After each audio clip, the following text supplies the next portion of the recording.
Theater of the mind. Theater of the mindset. Last week on Faith and Fortune, our protagonists finished their business in Sharnwick. After studying the scrawlings of Otra Lochner and his theories of a shadow cult claiming to have swapped the Incarnate King, Herry called some old friends and colleagues to make sure Senator Reyes and Lieutenant Strike didn't fuck everything up with the protesters. Luken recruited some local adventurers, and the gang took off towards the woods to find Sister Hennel and found her working on a ritual to banish the Revenant. Once the team had weakened the Revenant, Sahra finished the ritual to end the fight. Luken touched base with Cinder Demrick before leaving town, and Amira told Sahra that her mother had become an utterance. So we begin Act 2.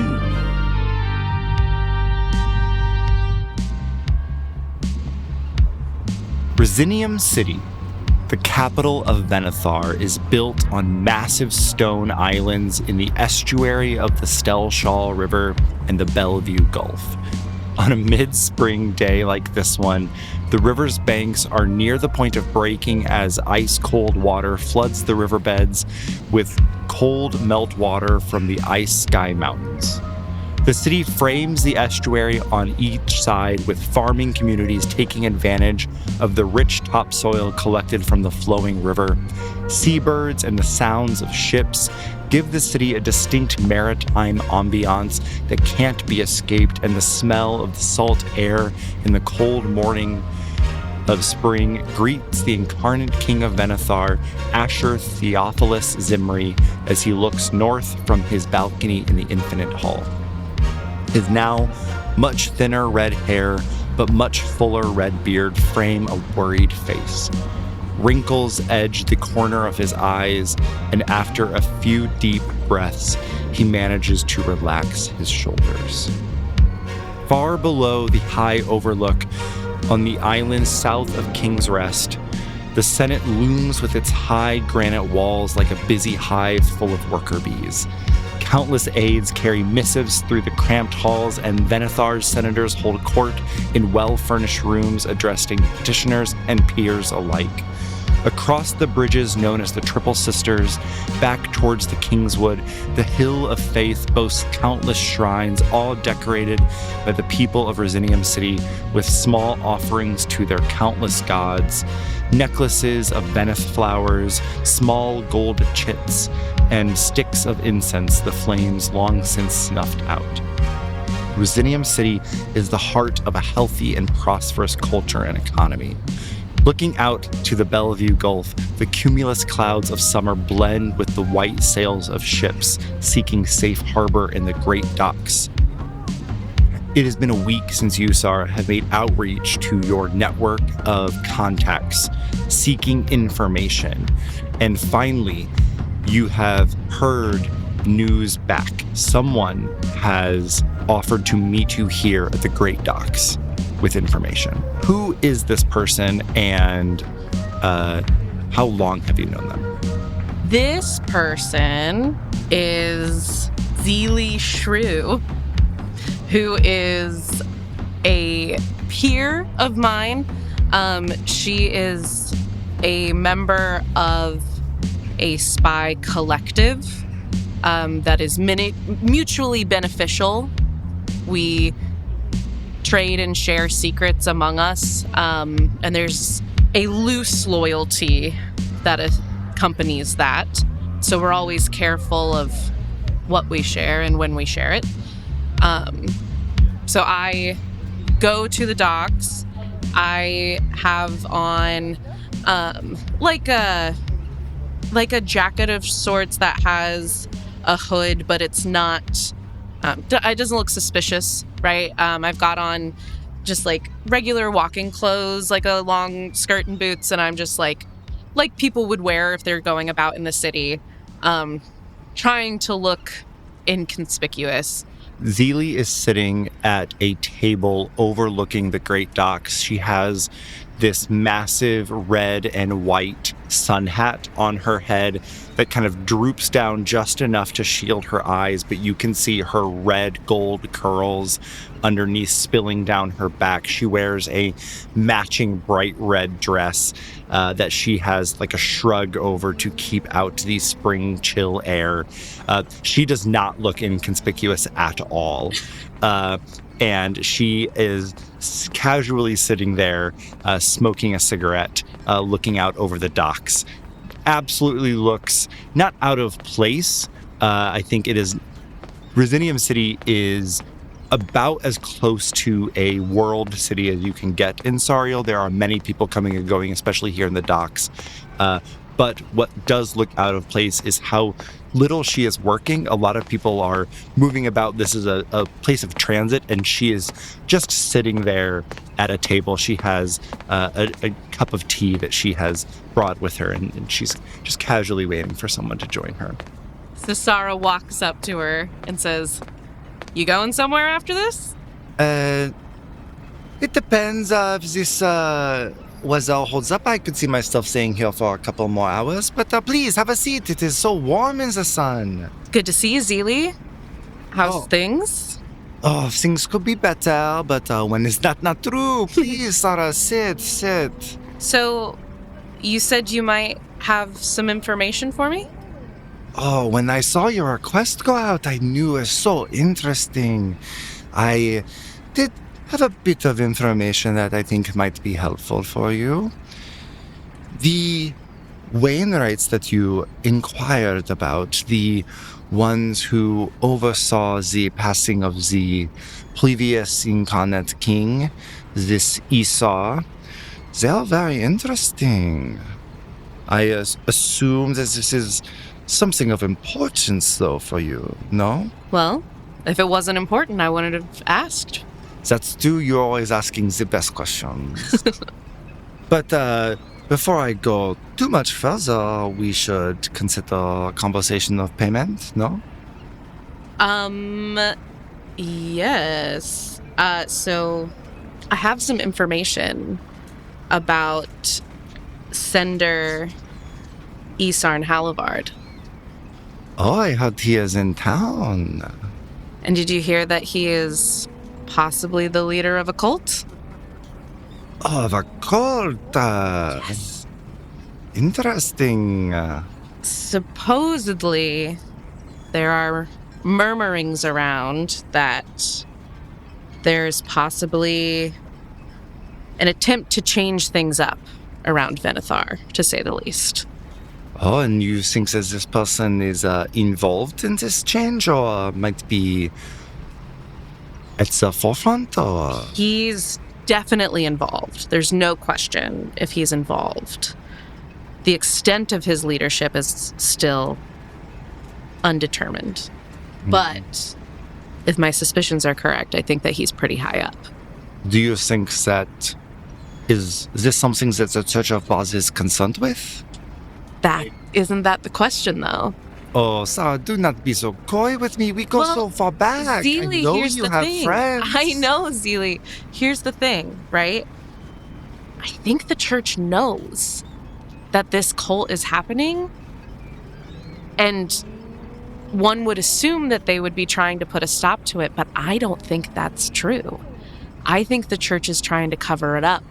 By covering it up, do you think they support it? I think so. There are rumors that the Seraph of Flame has been passing information about this cult to others. Do you think that equates to support? I think that the more the church realizes that we're on to them, the harder it's going to be to expose them. And I think they're kind of onto us. You think it will be harder to expose them? I don't know, because I think that I don't think that they're quite worried yet. And I think once they catch wind, they're going to start doing some hard cover-ups. And I think that we are entering potential for bribery and collusion, maybe some blackmail. Do you think there's an opportunity for me and my group to get involved here? Potentially. Do you know of any potential cracks? Any people who maybe are not quite as devoted to Baaz as they claim to be? I could look into this for you. That is not why we're here, but I can look into that for you. This has You're been right. a wonderful exchange of information. I have quite a bit of information to give you about these Wainwrights. Please. As it turns out, the Wainwrights that were responsible for the passing of Esau were not just any priests. They were particularly chosen by the spoke warden of the time. Specifically, they are a very small group of extremely conservative priests known as the Silent Dead. They believe that the dead cannot speak, and so in an effort to mimic the dead, they cut out their tongues. Something about the knowledge that they carry of the land and realms beyond makes them wary gatekeepers to those in those places, and for fear of being abused, they cut out their tongues to ensure that any secrets that the dead have are forever kept. Go ahead and give me a knowledge roll. 12 with hope. 12 with hope. It is not an uncommon practice amongst Wainwrights, but it's not a rare practice amongst Wainwrights, but it is an uncommon. Summoning and inquiring and speaking with the dead in the divine magic realm is not something that the Wainwright, the god of death, takes lightly. Depending on who you ask amongst that church, you will get differing answers. Across the board, it is considered a last resort. If there's no other way to solve a murder, it is better to find justice on behalf of the murdered than to let the soul lie at rest.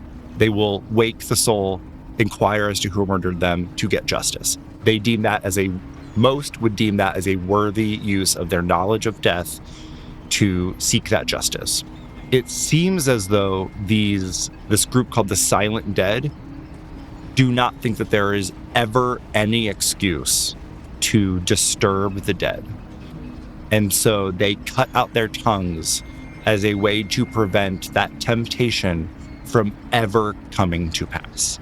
No one can ever bribe them, can ever extort them, can ever force them to use their knowledge and divine magic over death to disturb the dead. Okay. They are there to serve and perform last rites, and that is it. It is a small group. The spoke warden choosing them is curious. That is not normal it is not a normal occurrence. This is not something that the spoke warden does every time for the Incarnate King. So something smells fishy. I would agree. And not just because we're by the pier. Sahra, I like you for so many things aside from your humor. But it is one of them. It is one of them. Do not get me wrong. Do not get me wrong. Zeely, can you think of anybody that I could talk to give me like an inside look at the Wainwrights? Not the Silent Dead. Anyways. It was right there. I could not resist. What I mean is, I'm looking for a weakness in the Wainwrights. I'm looking for someone who would be willing to possibly teach me how to read the souls myself. Oh, that is dangerous business. Which is why I'm trusting you. Give me... Fun thing about the Daggerheart system, we can use its rules to my advantage. Go ahead and give me a knowledge roll, and we'll see what the dice say about her answer. 10 with hope. Okay. That is, I'm going to say, a failure, but Okay. with hope. Okay. I unfortunately am just a person who knows people and keeps a secret or two and tells a secret or two. But I think that there are a few people who might know a thing or two about talking to the dead. You are knowledgeable of the ways of the spirits, no? Yes. There is a person by the name of Madeleine Bell. She is a waykeeper here in Risinium City that has, in my experience, been very amenable to an open purse. Okay. And you would know that waykeepers are not necessarily members of the clergy of the Wainwright. They do not swear any types of oaths. They are not formal. They have not sworn their lives to the God of Dead, but their formal professions align significantly with that church. And so this is probably a mortician or someone who embalms people or prepares funerals for people. And so while she might not be a person in the church itself, she probably interacts with them a lot and is closely associated with the church. Yeah. And so in that way, it gets to walk this middle ground a little bit for you. Great. Zeely, thank you so much. This has been so helpful. It's always wonderful hearing from you. Oh, and I wanted to give you this, and I pull out just a little rose quartz crystal, and I was like, "This is for you." Oh, this is beautiful. It goes so well with my outfit. Always a pleasure. Always a pleasure. Do keep in touch. And I turn bright pink again. If I hear anything more about this winds of change, I will let you know. Perfect. Good to see you again. She kisses you on both cheeks and heads out. We will turn now to the Hill of Faith, where we find one of the two fortunes here in Risinium City. There are lots of shrines spread throughout the city, but this district is well known for being a focal point for the faith, and where one of two of the fortunes of Risinium City, the larger of the two, is located. What does Luken's office look like in this space? Luken's office is the kind of office that you would walk in and say, wow, this is disheveled, this is disorganized, but that would kind of assume that there's any paper in there. It's pretty sparse in terms of things that would demonstrate any actual work is being done, but it does have a lot of trophies, a lot of I'd say memorabilia, things like that are taking up a lot of the space in the office, but not in a way that would indicate that anybody with an eye towards design had done any of it. It is very much Luken received a trophy at one point in his life. It had some significance to him, so it's in the office. There is a pretty luxurious desk and chair that is kind of his desk, his station in the office, and two other chairs that are very comfortable for when folks are coming in to meet and everything like that. A lot of dark wood, I think, is used as the chairs, the desk, things like that. You are in here currently by yourself, and you have access to the various resources that a prelate would have. What do you think a lot of the last week has found you doing? I have spent a lot of time over the last week trying to figure out where the other members of this fortune might fall in terms of not cult membership, but sympathy to the general idea that, the status quo doesn't need to remain the status quo. I've not gone so far as like asking around about like, hey, have you guys heard any cult info? Like, It's been far more subtle than that, but it has been a lot of reflecting on, again, just based on what I know of the people that I spend the most time with here, how much pull do those ideas have this close to Risinium City? Reflecting back on my time in Sharnwick, Luken was shaken by what he saw in terms of how the protesters were treated, the reality on the ground there. Back at home, I think there's been a little bit of that like post-travel reality check of like the experience I had out in Sharnwick was unique to me and likely to Herry and Sahra as well. And I think what I've found is here, there is almost nobody who is as willing to be as blatant about how much change might need to happen or how much they think change might need to happen as Sender Demwick was. Just because, again, here, I think the regimented, it's just easier to stay on message here so close to kind of the center of the establishment. But at the same time, those questions still linger for Luken in terms of, to what extent was Otra saying things that are true? What do we do with that information? And is the best service to Boz really upholding the establishment at this point? So I think he'd spent most of his work time kind of trying to run a lot of that down for himself, in the midst of also returning back and having his usual responsibilities as the Seraph, as the, prelate of Risinium. So, I think that would involve running services, reviewing some of the quest orders, making sure he's seen by the adventurers and, just performing those kind of day-to-day duties. He also absolutely wanted to know what, if anything, happened as a result of the kind of emergency call about Isarn's, like the threat on Isarn's life that he placed, where he left a message for Felix and another message with Becky. But to do that, he's going to Becky. He's not bothering Felix with this. Yeah. You have received confirmation that with Sender Isarn's potential life at danger, the safest place for him is here in Risinium City.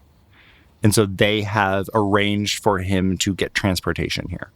You are reviewing these things when you hear a knock, knock, and Arkan Felix, this little halfling male who is wearing his robes half casually. He's got this hat on that is like almost like a pontificate hat, very pointy at the top, and has like long robes, even though it all like just kind of emphasizes how very short he is, and how very small he is. He's at your door looking in and is like, well, hello, Prelate Luken. How are things going? You don't have to knock. You're always welcome in here. I stand up and do a little bow. He's the literal Pope, so he goes in and like fully sits on one of your chairs, absolutely. Like full body flops, and he's like, "Oh, I know it, but it is the polite thing to do. I'm not one of those bosses." I appreciate that, Arkan. Can I get you anything?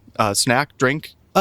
I brought some horchata back with me. Oh, through the Waygate. I couldn't possibly have. I've already poured it. Yeah, as he takes some with rum, obviously. Yes, of course. Okay. He is drinking. I couldn't possibly as he drinks some. I'm so curious what you've learned about this cult. Well, at this point, I will have you roll an instinct roll to find out what you have learned. What I have available to share. Yes. Yeah. What you have available, what you choose can be a different thing. It's a 15 with fear. You hate to see it. You really do. Not when your boss is in the room. You've learned nothing good. Good in what? Sorry, this is DM talking to Steve right now about this. Yeah. What do you mean by good? Useful or good for the establishment?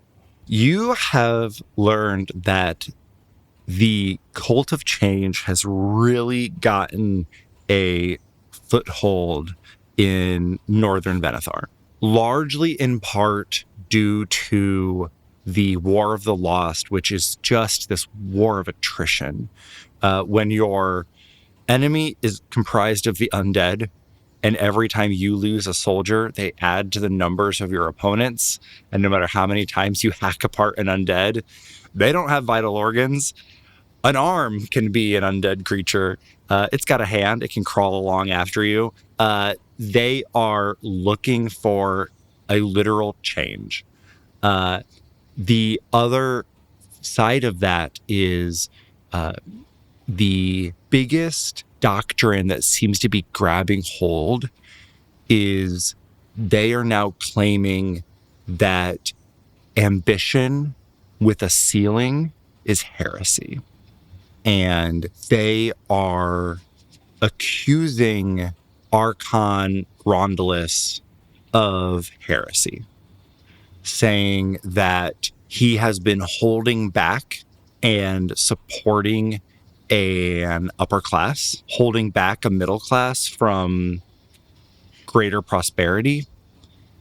And they are giving a full-throated support to the Senate and gaining more power in that space, even if it means a overall weakening of the Council of Faith's power. The Cult of Change, the Cult of Metamorphosis, is putting the people at the forefront of their messaging, and it is catching fire.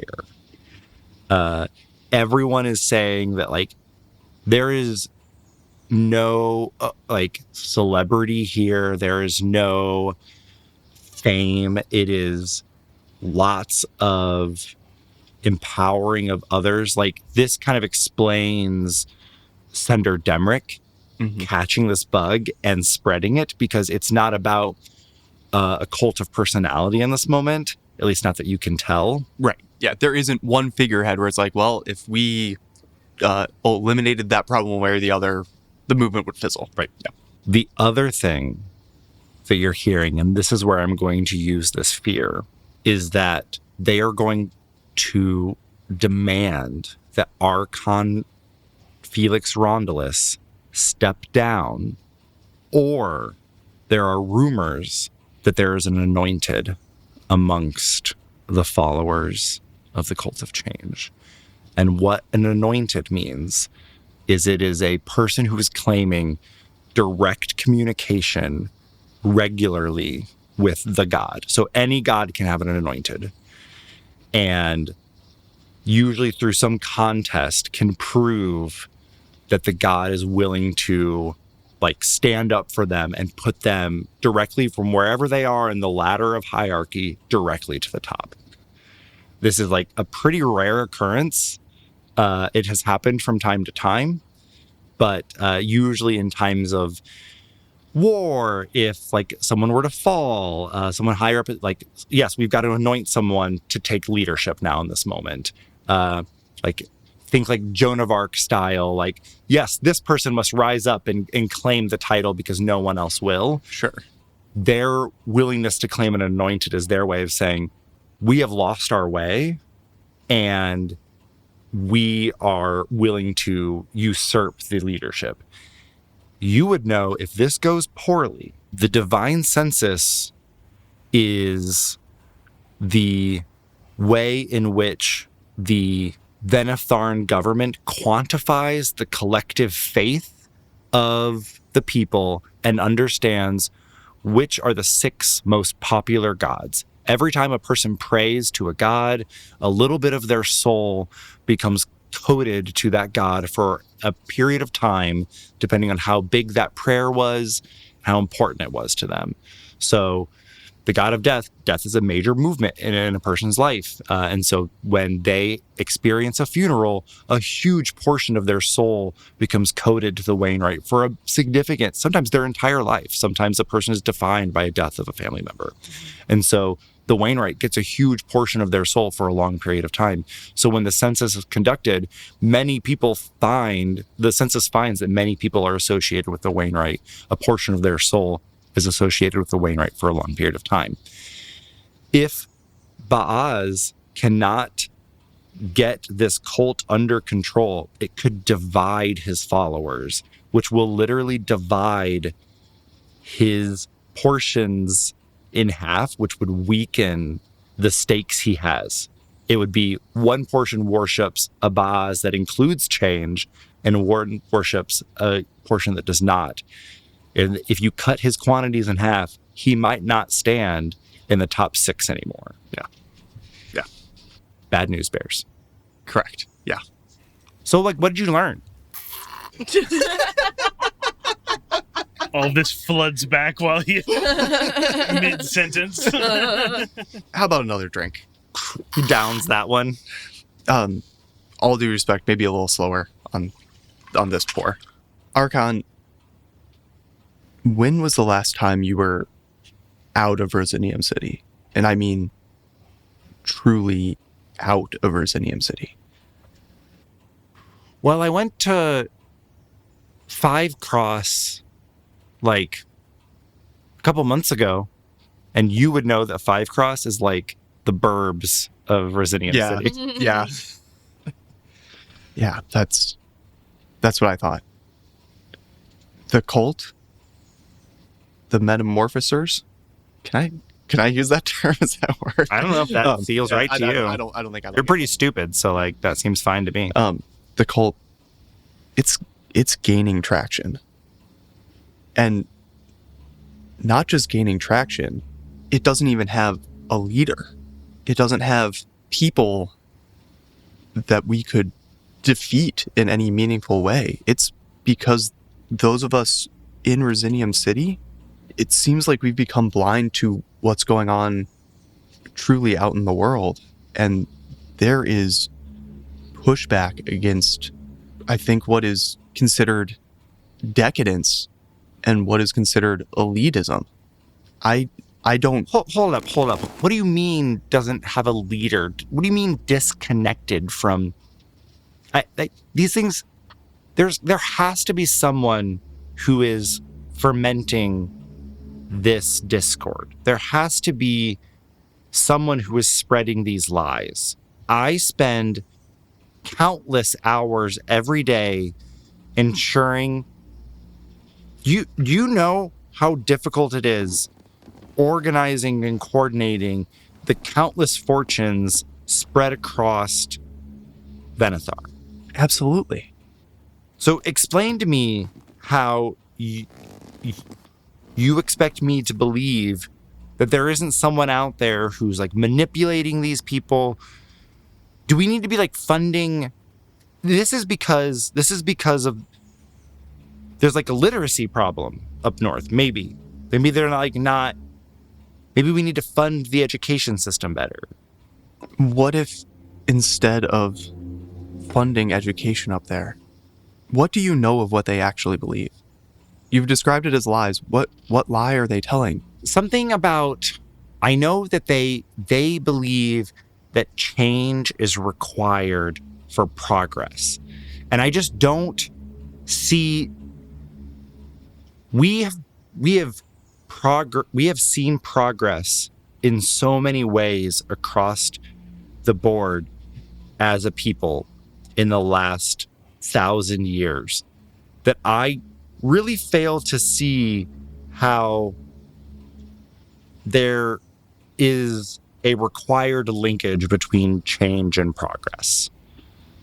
I think they expect change to happen on these little scales, we need a new this or that in the next 6 months. And it's no, change can happen over the course of a decade. They are unsatisfied with that. I think what they want is instant gratification.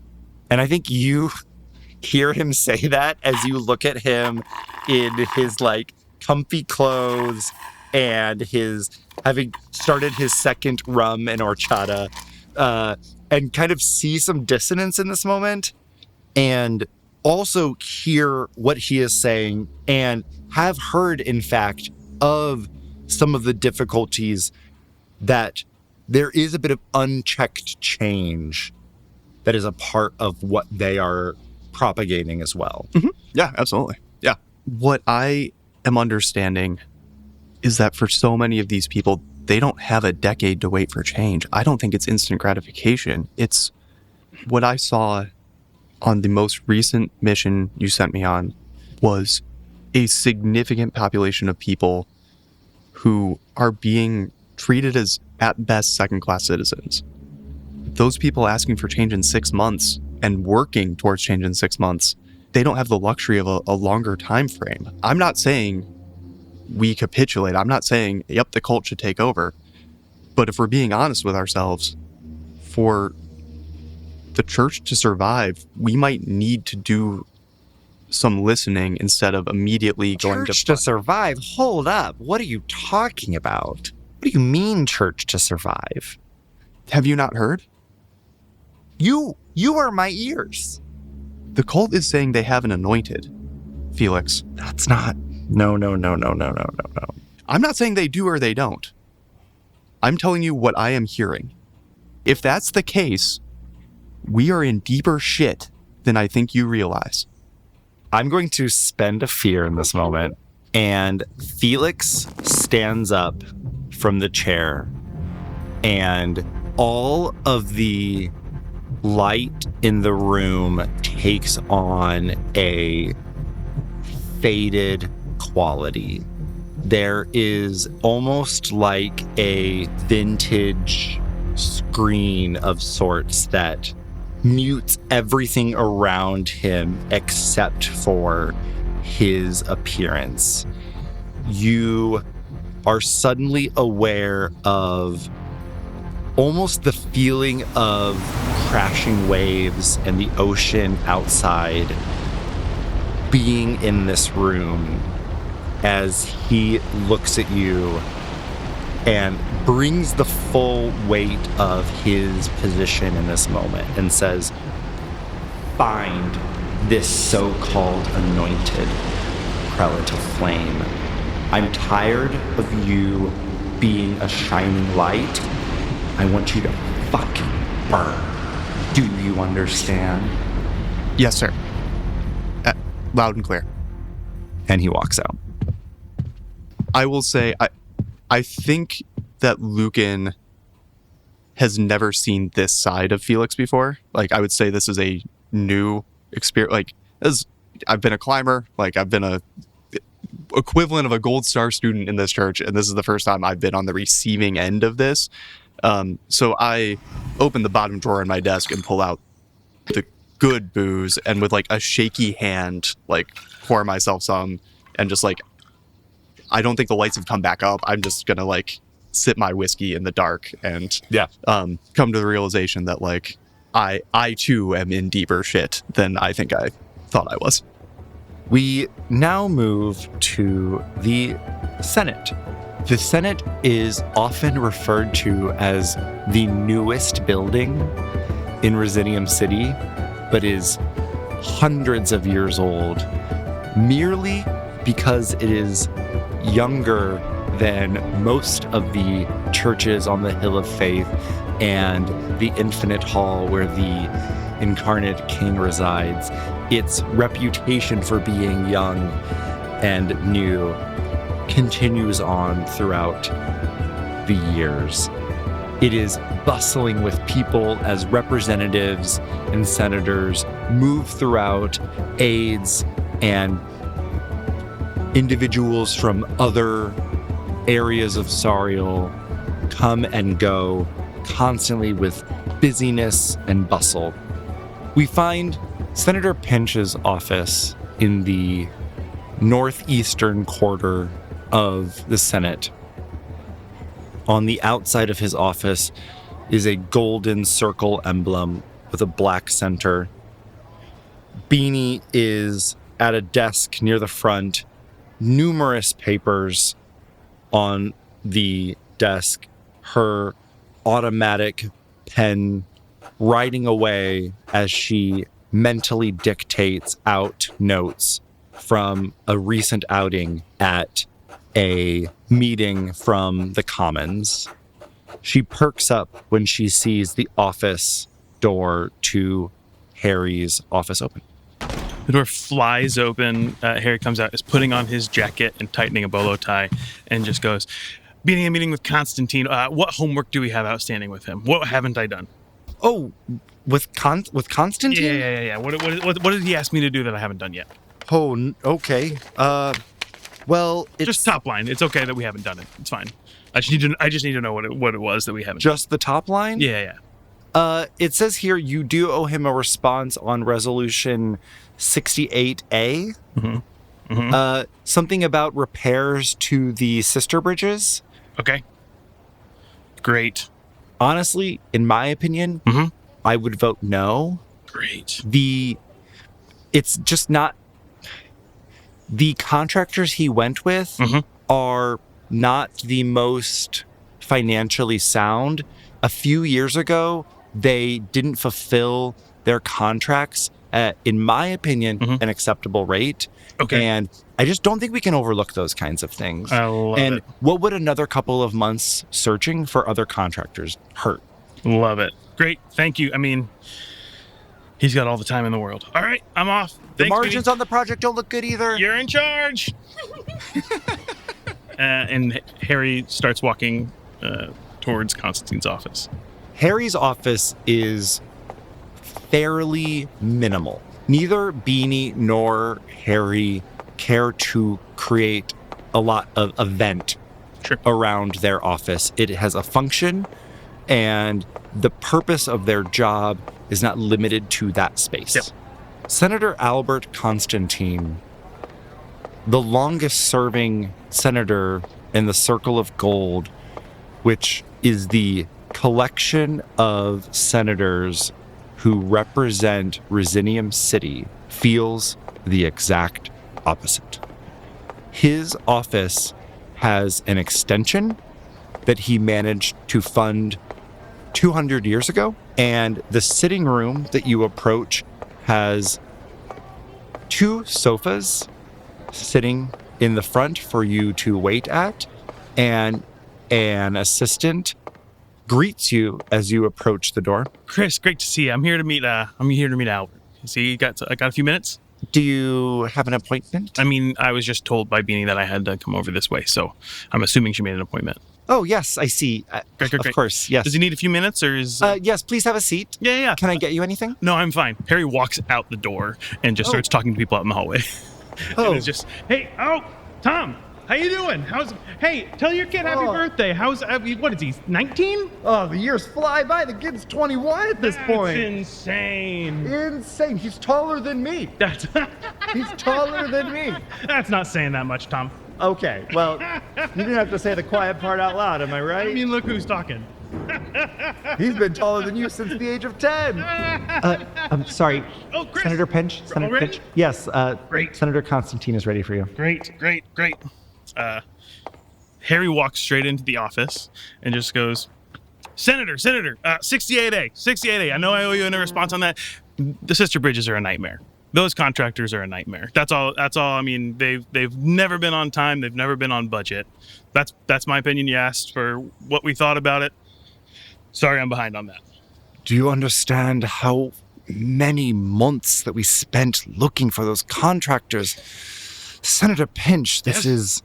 Hey, I got you the information. I know it's a nightmare, but a few more months versus losing an extra year on those bridges is not going to really cost us much. Exactly. It's not going to cost us much. So can we not just get a yes vote from you on this? You're coming in late to this vote and you're giving me a no? Yeah, I mean, we can talk about it.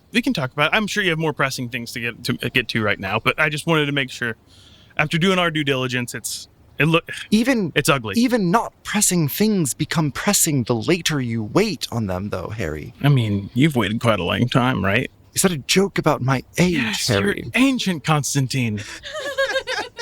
Senator Albert Constantine is this elf who is well into his 500 years of age.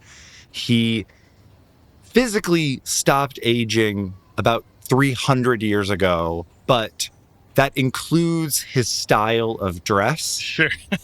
He has not, it appears, changed the clothes that he wears. The fashion that he wears is the same that he wore 300 years ago.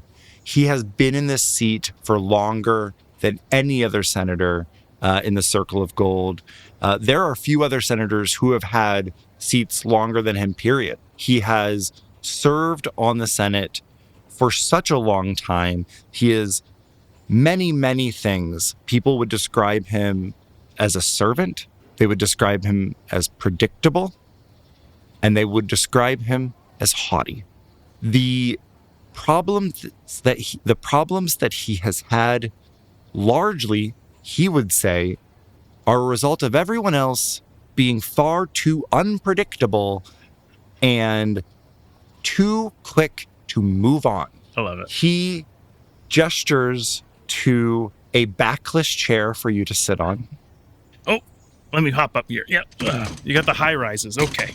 And his desk there are no drawers. That is just two slabs supporting a slab on top where there are no reports. There is no pencil. It is shockingly, in comparison to the room that you came in, very austere in here. You know that Senator Constantine claims he does all of his work in his head. He has been doing this for so long. Yeah. He counts the votes of the other senators in his head. Yeah. This man says a lot of things, and sometimes it does work out that he does a lot of things. Sure. But he's mostly full of shit. He is oftentimes full of shit. Yeah.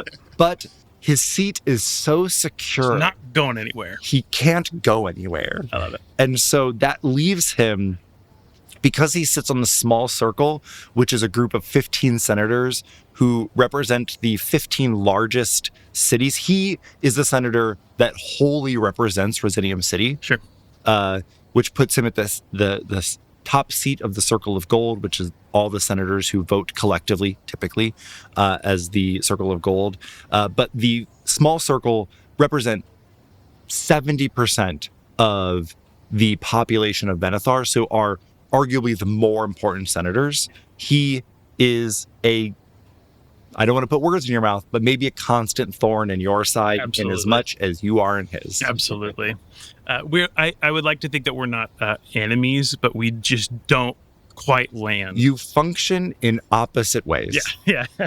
we kind of like the same thing, but we're just like, your take on this is awful. You keep a constant pulse on the people. Yep. And he believes himself to be the pulse of the people. I love it. I get it. I'm sorry that I'm running late with that thing. I'm not saying I'm a hard no. I'm just saying we just have some questions. Well, file your questions the formal way and we will get them answered. We'll do. You'll have it this afternoon. I can't imagine that's why you've come all this way to just ask these questions. You know I don't have these answered. No, I know you don't. Well, I thought you had them in your head. It doesn't matter. We had a hell of a time up north. There's some, how well do you know Gustavo Reyes? Ugh. Yes. This is I something can't imagine that man has his seat for much longer. The data looks poor for poor old Reyes. I could have called that the instant I met him. Who else do you know on the Circle of Sand that's worth working with up there? There's a young man by the name of Tinny Greystone. Oh, okay. I find him to be quite amusing. You find someone amusing? I don't think I've ever seen you amused. The other day I attended the most fascinating opera. Sure. Yeah, no, okay. So, where's he's in the Circle of Sand? I'm just trying to get... Reyes gave me just the most runaround. I mean, was just... Out of his incompetence, I assume. Just stepping on his dick left and right. I have no idea I have no idea how he even got a seat there. You know how the circle of sand is. They think money is power. They don't understand that power is power. Well, and they also don't know how to use it when they get it. Honestly, quite embarrassing for them. It's a nightmare. I think I made a friend with him at the end. I gave him some undue credit for solving the issue. His credit is undue. I know, but we at least have an ally in the Circle of Sand right now because he owes me one. Oh, is there a point of having children of allies? Okay, all right. Yeah, sometimes. Did I take this too far? If we want, you and I both know that the Senate needs a little more say in things these days. So I'm just saying, if we can actually train some of these senators to actually do something and use power, it won't hurt. Oh. Do you really think watering those plants are the one that's worth it, though? They're the ones that are living. The circle of rock on the northwest, though, Sure. seems so much more promising. Yeah, I mean, I guess you have the vision for the long haul. I'm just playing with the cards I have at any given point. I'm a day-to-day man. You're a what's happening next century man. Day-to-day, Herry. At least think on a month-to-month scale. I mean, that's why I have Beanie. Beanie's a month. I do like her. Yeah, I know you do. Who doesn't? Everyone likes Beanie. Everyone likes Beanie. Beanie runs the show. I will confess to having made a counter-offer to have her on my staff. Oh, she'd never leave my side. I realized that after making my counter-offer. She realized it wasn't competitive. You let her set her own salary. Absolutely, I did. And you know what? Regardless, you're still after her. Absolutely, I am. Worth every penny. Yeah, no, we're just trying to...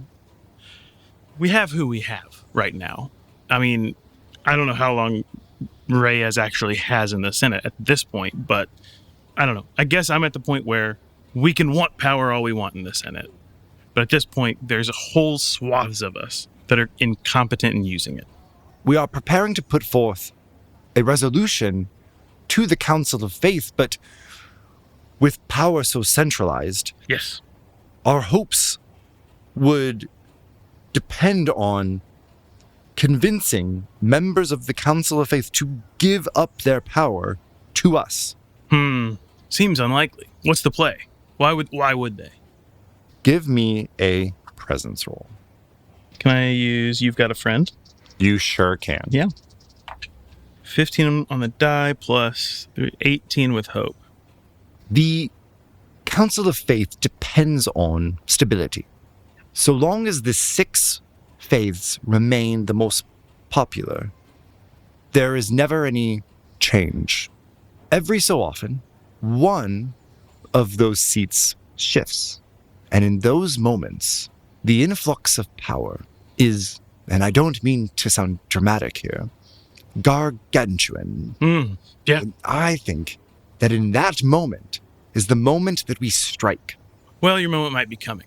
It seems like there's use the right word. Change is coming. There seems to be some cult movement with Baaz. I don't know the ins and outs, but I have some friends. And boy, we saw some stuff when we were up in Sharnwick. So it sounds like there might be some change coming with Baaz. Do you know anything about that? I have heard a thing or two. Cult of Metamorphosis? Ring any bells? I've heard of it on occasion. Do you think it has traction? It seems, I think there's some fear locally here in Risinium City of them. I can tell you that. I assumed that any seat shifts would come from that hedonistic god Phalos. Yeah. You love amusement. I guess I don't understand what you're I against love Phalos. good music. Well, I think... The other day saw a group of people in a mosh pit. Where? Where did you see a mosh pit, sir? From my window. Oh, gosh. I did pass a hell of a drum circle on the way over.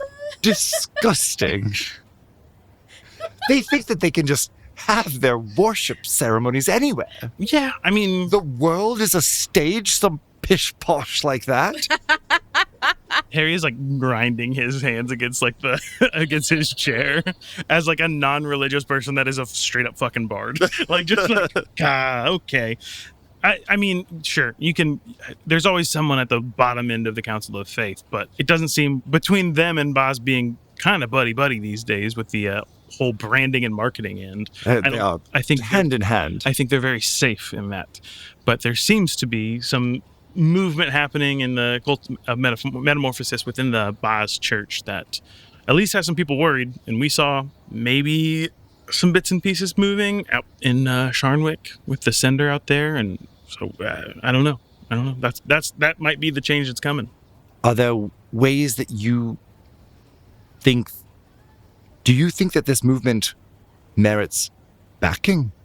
I don't know yet.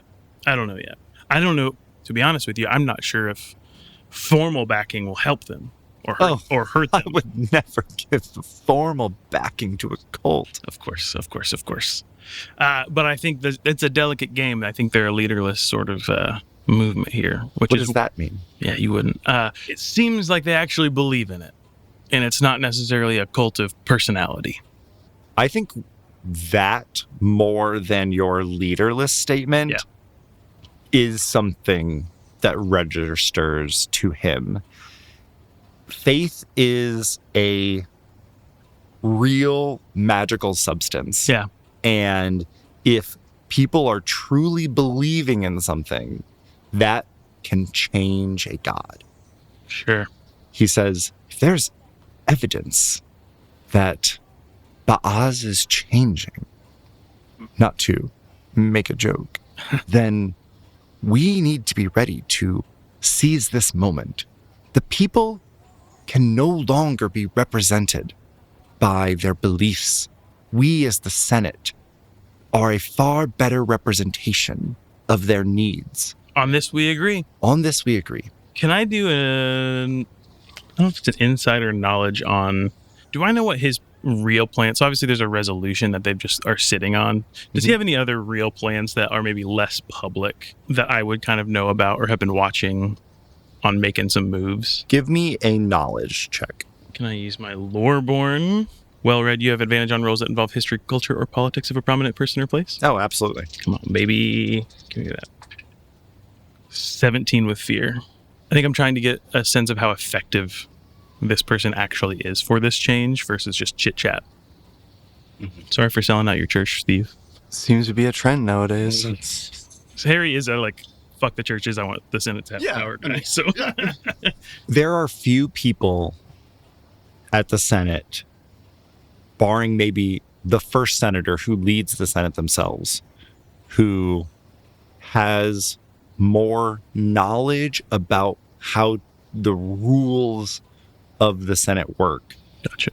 than Senator Constantine. Okay. That being said, what he is doing right now, which is waiting for the perfect moment, is his modus operandi. Sure. Because he is so long-lived, it is a working strategy for him specifically. Yeah. There's no backdoor friendships. There's no real movement. He makes alliances when he needs them. Yep, but he's just sitting waited out. Yep. Sure, that makes sense. I think in this moment, the fear comes into play because convincing him to make hasty movements is difficult. Yeah. But not impossible. He is never going to be the person that pushes the stone down the hill. But if he sees the stone moving, he will capitalize on it. I'll read up on this resolution, but I think I'll see what I can drum up, see what I can find out about the Church Baaz. But I'd start preparing to get some things in motion if I was a betting man. Betting is a bit beneath me, but I understand. There is a knock on the door, and Chris sticks her head in. Sorry to interrupt. Oh, you're not interrupting anything, Chris. I actually think this might be pertinent for the both of you. And she holds out a slip of paper. Oh, I'll take that.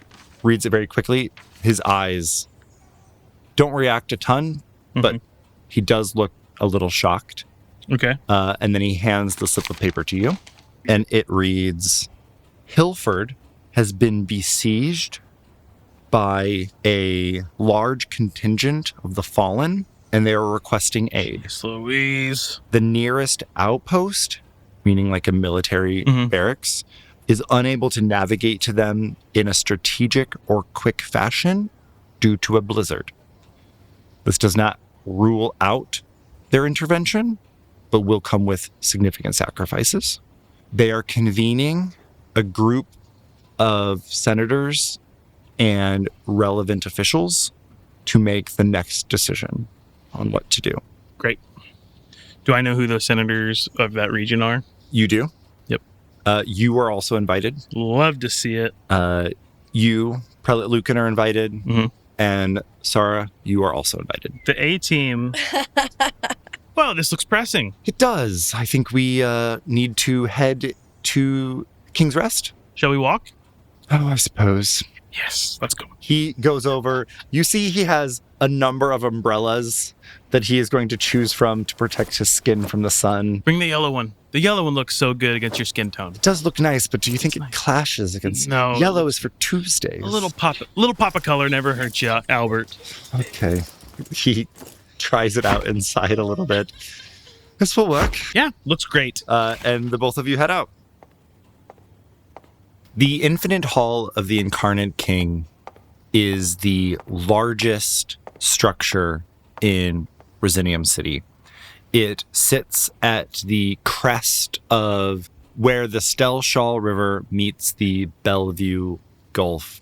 There are large vaulted ceilings and most famously stained glass windows, each depicting one of the incarnations of the Incarnate King.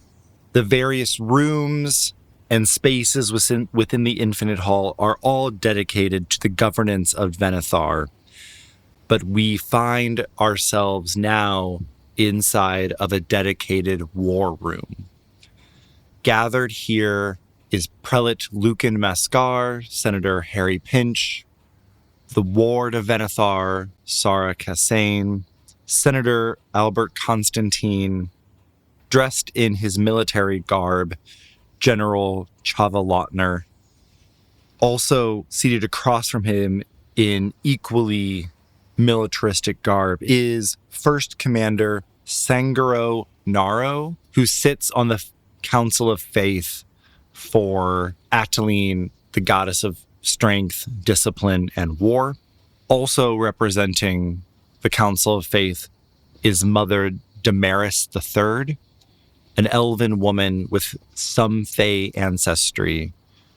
Her diminutive, small features in stark contrast to the amount of space that her personality and presence takes up. She literally shines with an effervescent glow. Shadows around her cast away from her. She herself casts no shadows. I was just gonna ask what religion she's from. I was like, never mind. What was her name again? Mother Damaris. Mother Damaris the third. From, I'm assuming, Iracenda? Iracenda, yes. She represents Iracenda, the goddess of the sun, light, and motherhood. Another individual sits in this room, leaning against the wall in the back of the room. He is a bald man, middle-aged. He has a large scar trailing from his bicep all the way down his left arm to his wrist. None of you recognize him when you walk into the room. You don't have a lot of time to assess the situation. Seated at the head of the table, his red hair and red beard, a constant in his appearance. The vestments of his state as the King of Venethar are gray, lined with gold, the Veneth flower imprinted on the left sleeve of his robe. Asher Theophilus Zimri has called all of you here together to discuss what to do about Hilford, a northern town besieged by a contingent of undead fallen.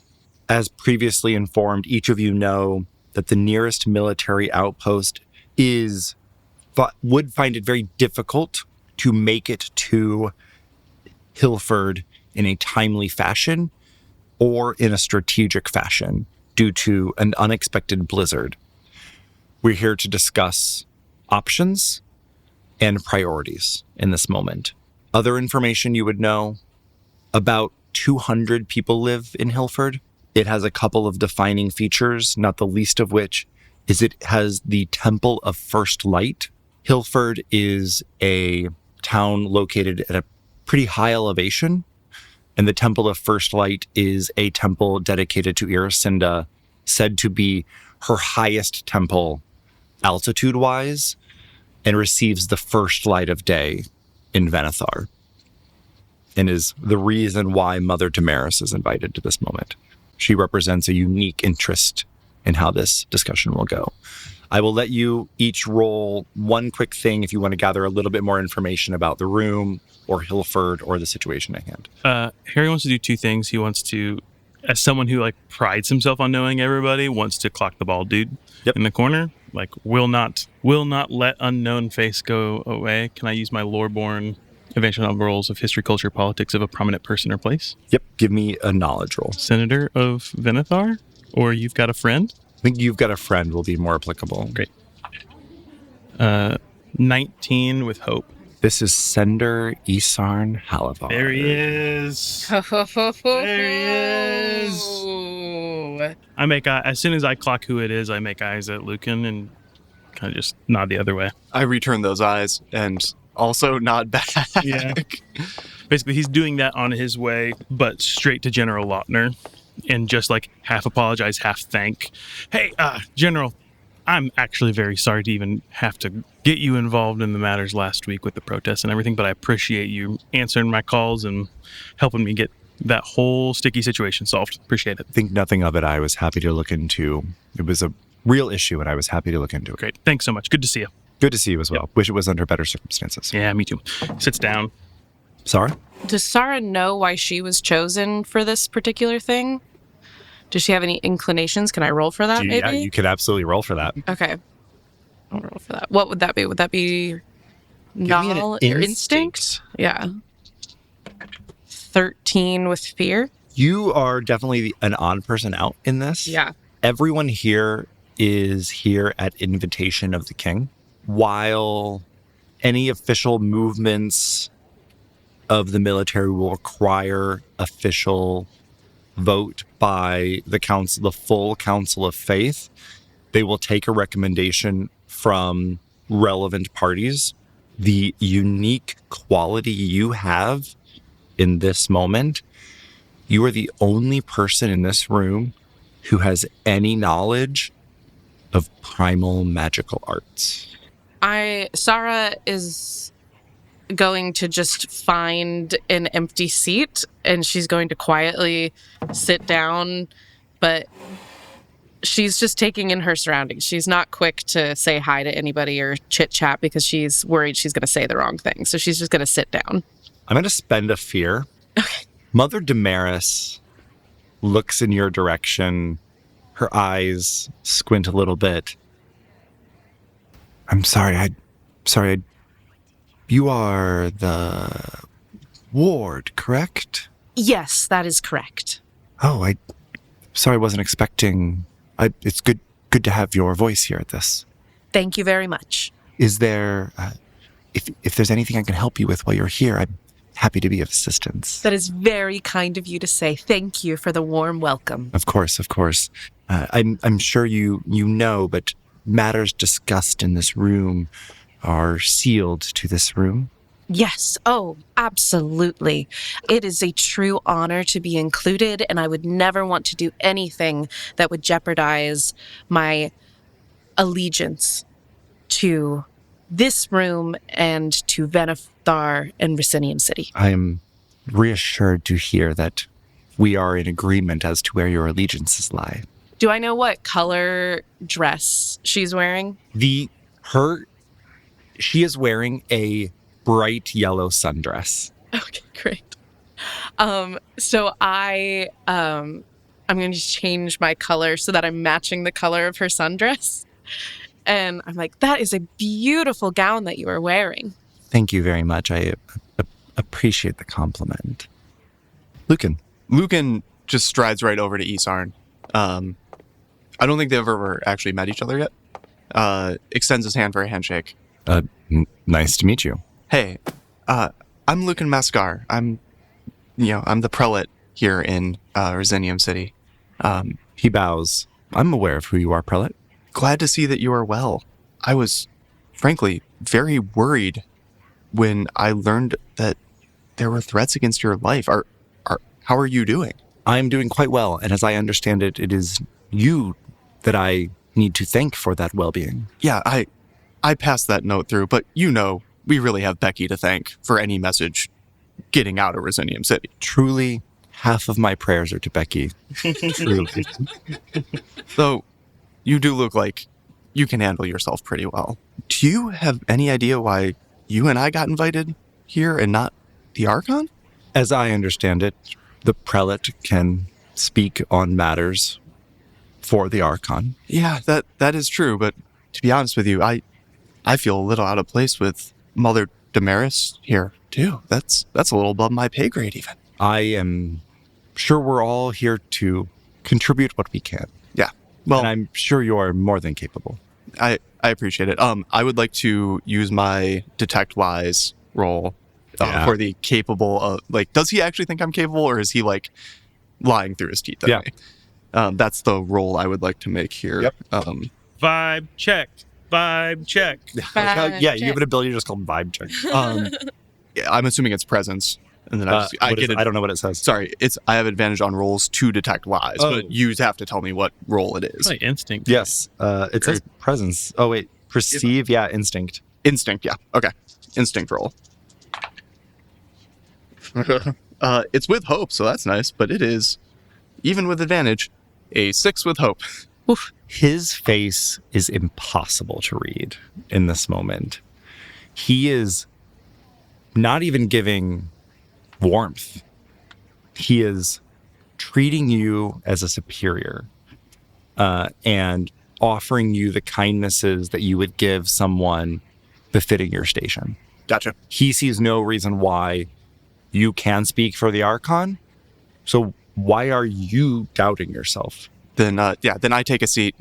Before I do I'd say, hey, it really was great to meet you. I'm glad you're doing well. You're an asset to the church, and looks like we're going to be working together, would be my guess, if we're both at this meeting. So, I appreciate you being here.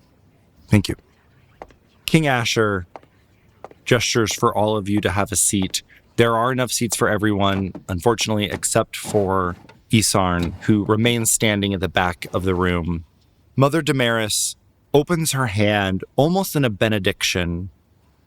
Sahra sitting next to her, you hear her, under her breath, kind of mumble, "As the mother sees."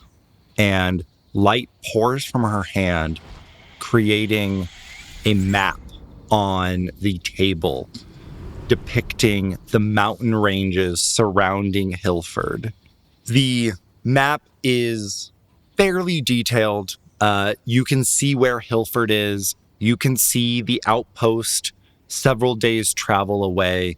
And it is very clear that this map is very up to date. You can tell that a blizzard is or has gone through this area recently. There are also areas that are not dotted by people, but have bars of blue indicating enemy troops.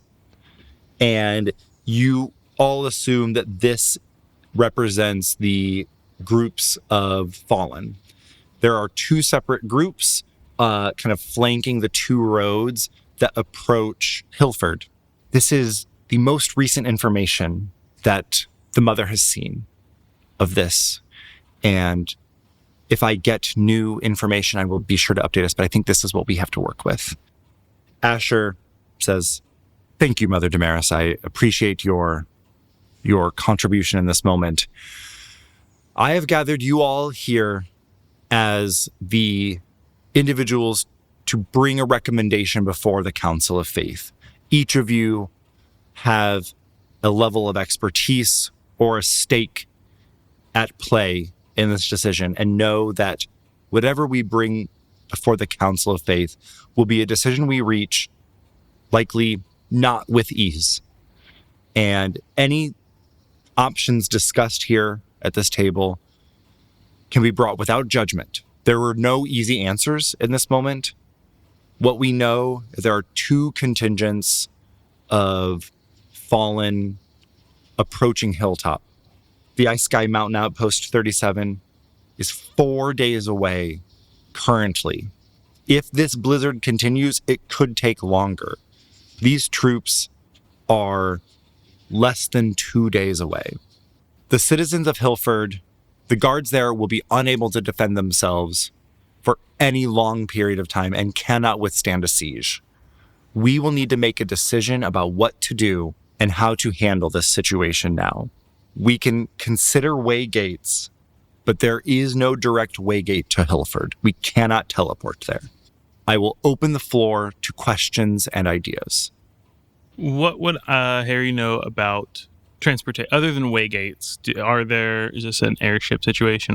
What's the abilities as far as the military to get there besides Give that? me a knowledge check.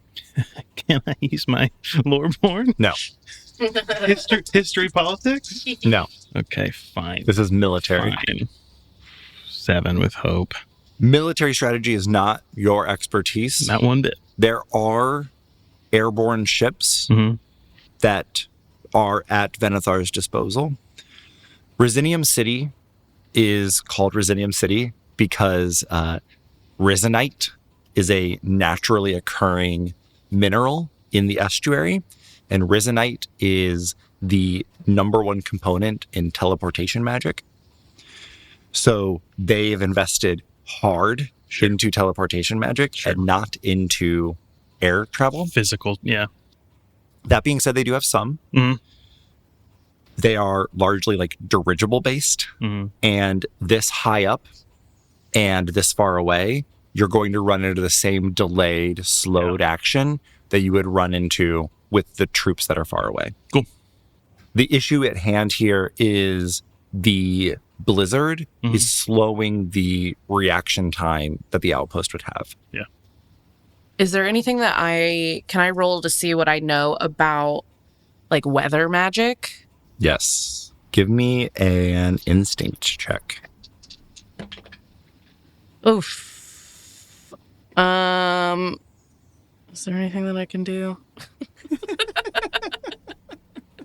I don't think there is anything that I can do. Wait. Maybe. I can.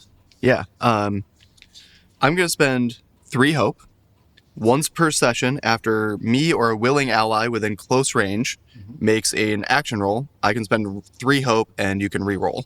Oh, That's sick. God bless you, Luken. God bless you. Oz blessed. Oh man, I was like, oof. I can't do that again. I burned it here, but Yeah. All right, let's make it a good one. Oh, it's perfect. All right, that is a 23 with hope. that's why we play the game. Thank That's you, it, Luken. baby. Thank you. That's why you know your mechanics. In looking at the weather pattern, you know the movement of a snow spirit. This is Ymir at work. Ymir are snow and trickster spirits, and it has been enticed into this space. That could look like a lot of things. Sometimes Ymir are drawn to something as benign as a festival. They are trickster spirits in that they look for opportunities to subvert expectations. So they love a surprise.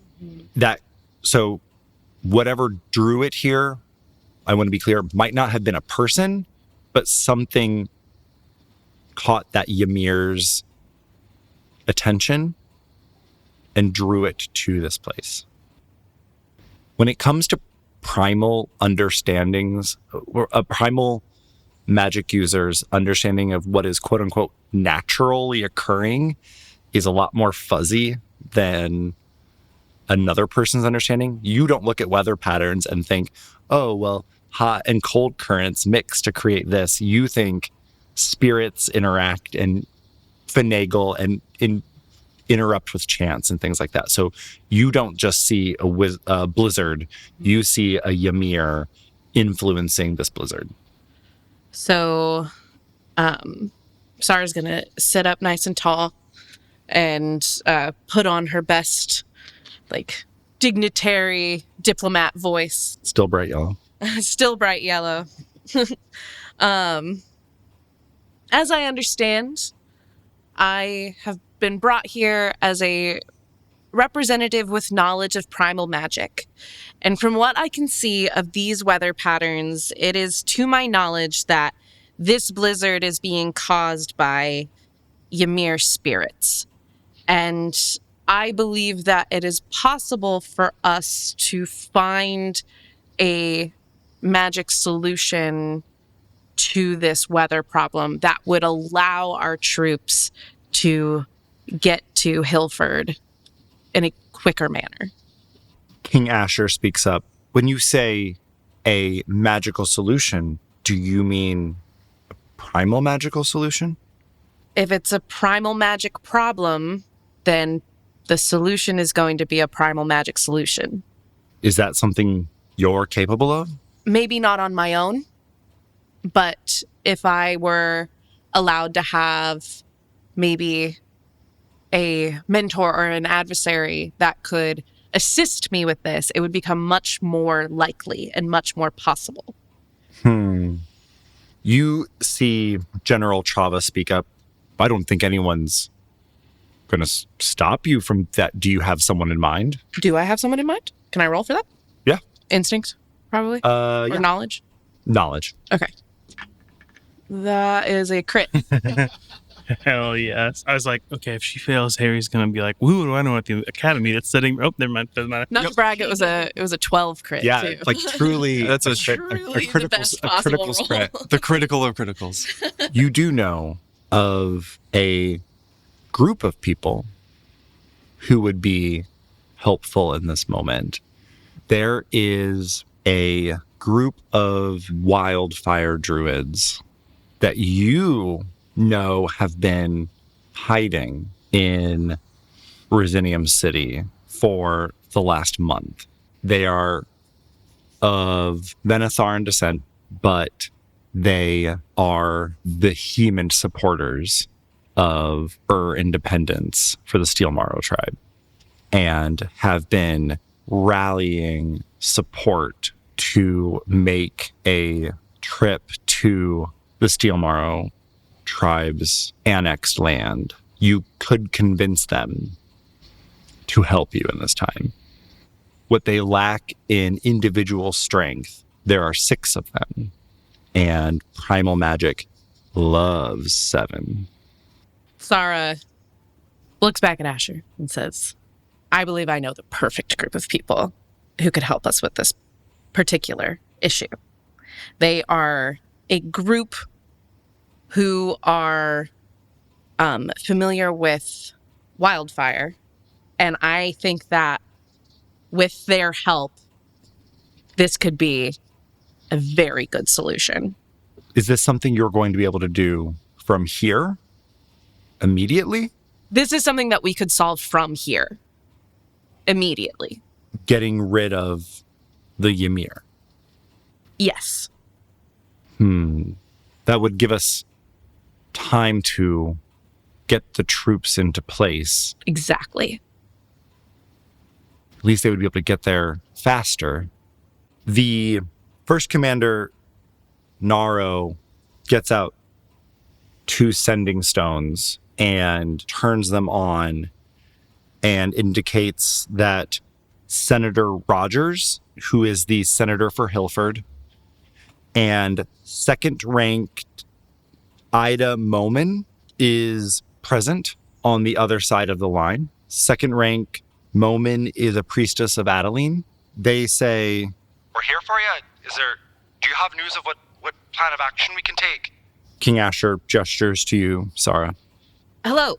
My Hello, who? I don't recognize the voice. Who's that? Yeah, hi. This is Sahra Kassane. I am of Venethar and Risinium City, and it has come to my attention the struggles that you are facing, and I believe that we have a plan to eliminate the snow spirits that are causing this blizzard and clear that so that our troops can come in and help. You hear some mumbling on the other side, and I'm going to spend a fear. I'm sorry, Miss Consane, but we fail to see how inviting some spirits is going to solve the problem of another spirit causing problems. Explain to me how that fixes anything. Well, you bring up an excellent point, sir. You are very intelligent. Spirits do not behave in logical ways if you are not familiar with primal magic, and that is no fault to anybody. My understanding is that we can potentially convince the spirit to leave, or push it out. And the spirits that we would be sending would be more under control. We believe that this blizzard spirit, the snow spirit, has been drawn to you because of the army of the fallen. And that's why the blizzard is out of control, whereas we are sending a spirit that is specifically within our control. So you can trust that the spirit that we are sending to remove the snow is going to be more controlled. Harry's going to lean over towards a little too close to the speakerphone on the sending stone. Hayden, I gotta tell you, this would be the second time in 2 freaking weeks if I saw a senator get in the way of solving problems when someone gives them a solution. So I would, with all due respect, I would really recommend keeping an open mind with this. Bitch, who invited you to this meeting? Isn't that the story of my I life? can't believe they let you in here. They let anybody over Sorry. here. Listen, it just seems like fixing one problem and creating another. Go ahead and give me a presence roll. You get the advantage with an extra d6 from Herry. All right, that is... You have to beat a 20. Oh, well, I did not. You said this is presence? Mm-hmm. Yeah, I'm only at a 15. I'm going to use Witch's Charm to spend 3 hope to change that failure into a success with fear. Holy shit. Boy, we're deep in this to see that for the first time. Oh, wow. What does using this ability look like? And keep in mind that you are now in like a war room in front of people.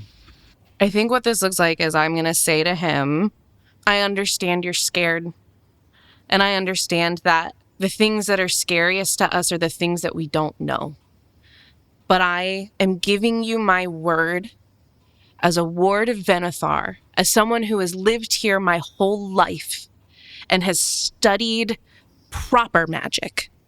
I don't have control over the fact that I was born with primal magic, but I respect magic, and I promise you that I would not put you into a position that would cause you more harm, because you are part of Venethar, you are part of me. Everyone in this room is a politician except for Sahra. Right. Everyone else in this room, at least to some degree, is thinking about not just the problem at hand. Mm-hmm. And in this moment, it is clear to everyone else that they are playing a different game than you are. Mm-hmm. And that comes through in your words. You feel a hand on your shoulder as you finish those words. And I also believe that I can send the guard from Warren to aid Hilford in this time. We have been innovating our sled dogs and may be able to make the transit faster than the military could from the outpost. And Senator Isarn has added to Wow. your contribution, and that is the fear. Yes. Wow. Wow.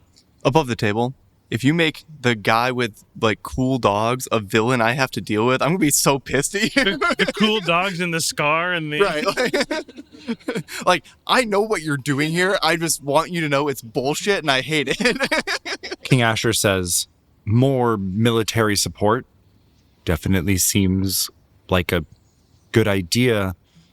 Sahra, I understand that there will be some type of dismissal of this Ymir spirit. Is that a wholesale removal? Is it going to flee? Do we know the direction at which it will go? Is there a chance that it will head in the direction of the armies, the supporting armies? With primal magic, there's always a risk. And I think that decision can't be made by me. Well, what do you mean that decision can't be? Again, the people in this room are the ones. It seems like it is a good idea to accept the support. I agree. And my opinion is that this might be our best option.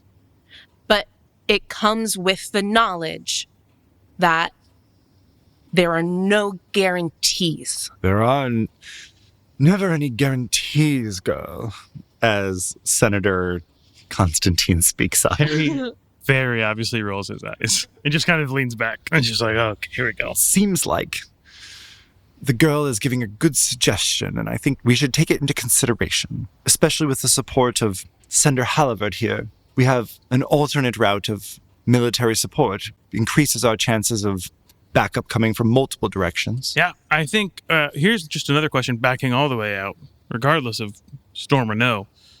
What's our next best bet of getting troops anywhere near Hilford? Are there any other, besides the post and besides the House of Fortune and Warren, do we have anyone within 2 days besides who we've already listed? And do I know how long it would take to get people through way gates?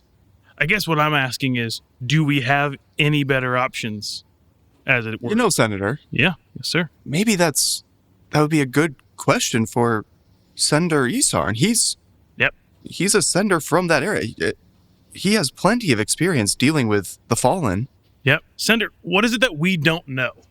What are the secrets? What are the things that are just off the map here? I mean, you seem to know that territory. The Fallen are scavengers. Earlier, I think you insinuated that the Ymir was drawn by the Fallen troops. And if I had to guess, although I am no expert in the behavior of spirits, I might wonder the opposite. If the Ymir is here and sensing an opportunity for weakened, the sick, falling to the blizzard, the Fallen have been drawn to a populace less defended. The outpost is obviously the one sanctioned to protect this region and should absolutely deploy, regardless of whether they will make it in time, should deploy, because we cannot allow these troops of Fallen to continue to ravage this area. They are not impacted by blizzards. They are not living beings. They will not relent, regardless of the conditions of their environment. They must be deployed.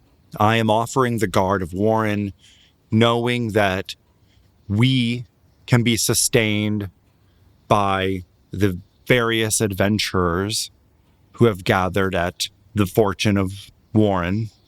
In the meantime, we can send our guards there to provide additional support in the off chance that, should your fire spirits send the Ymir in the direction of the deployed troops, that there are other troops coming from the opposite way that could provide military support.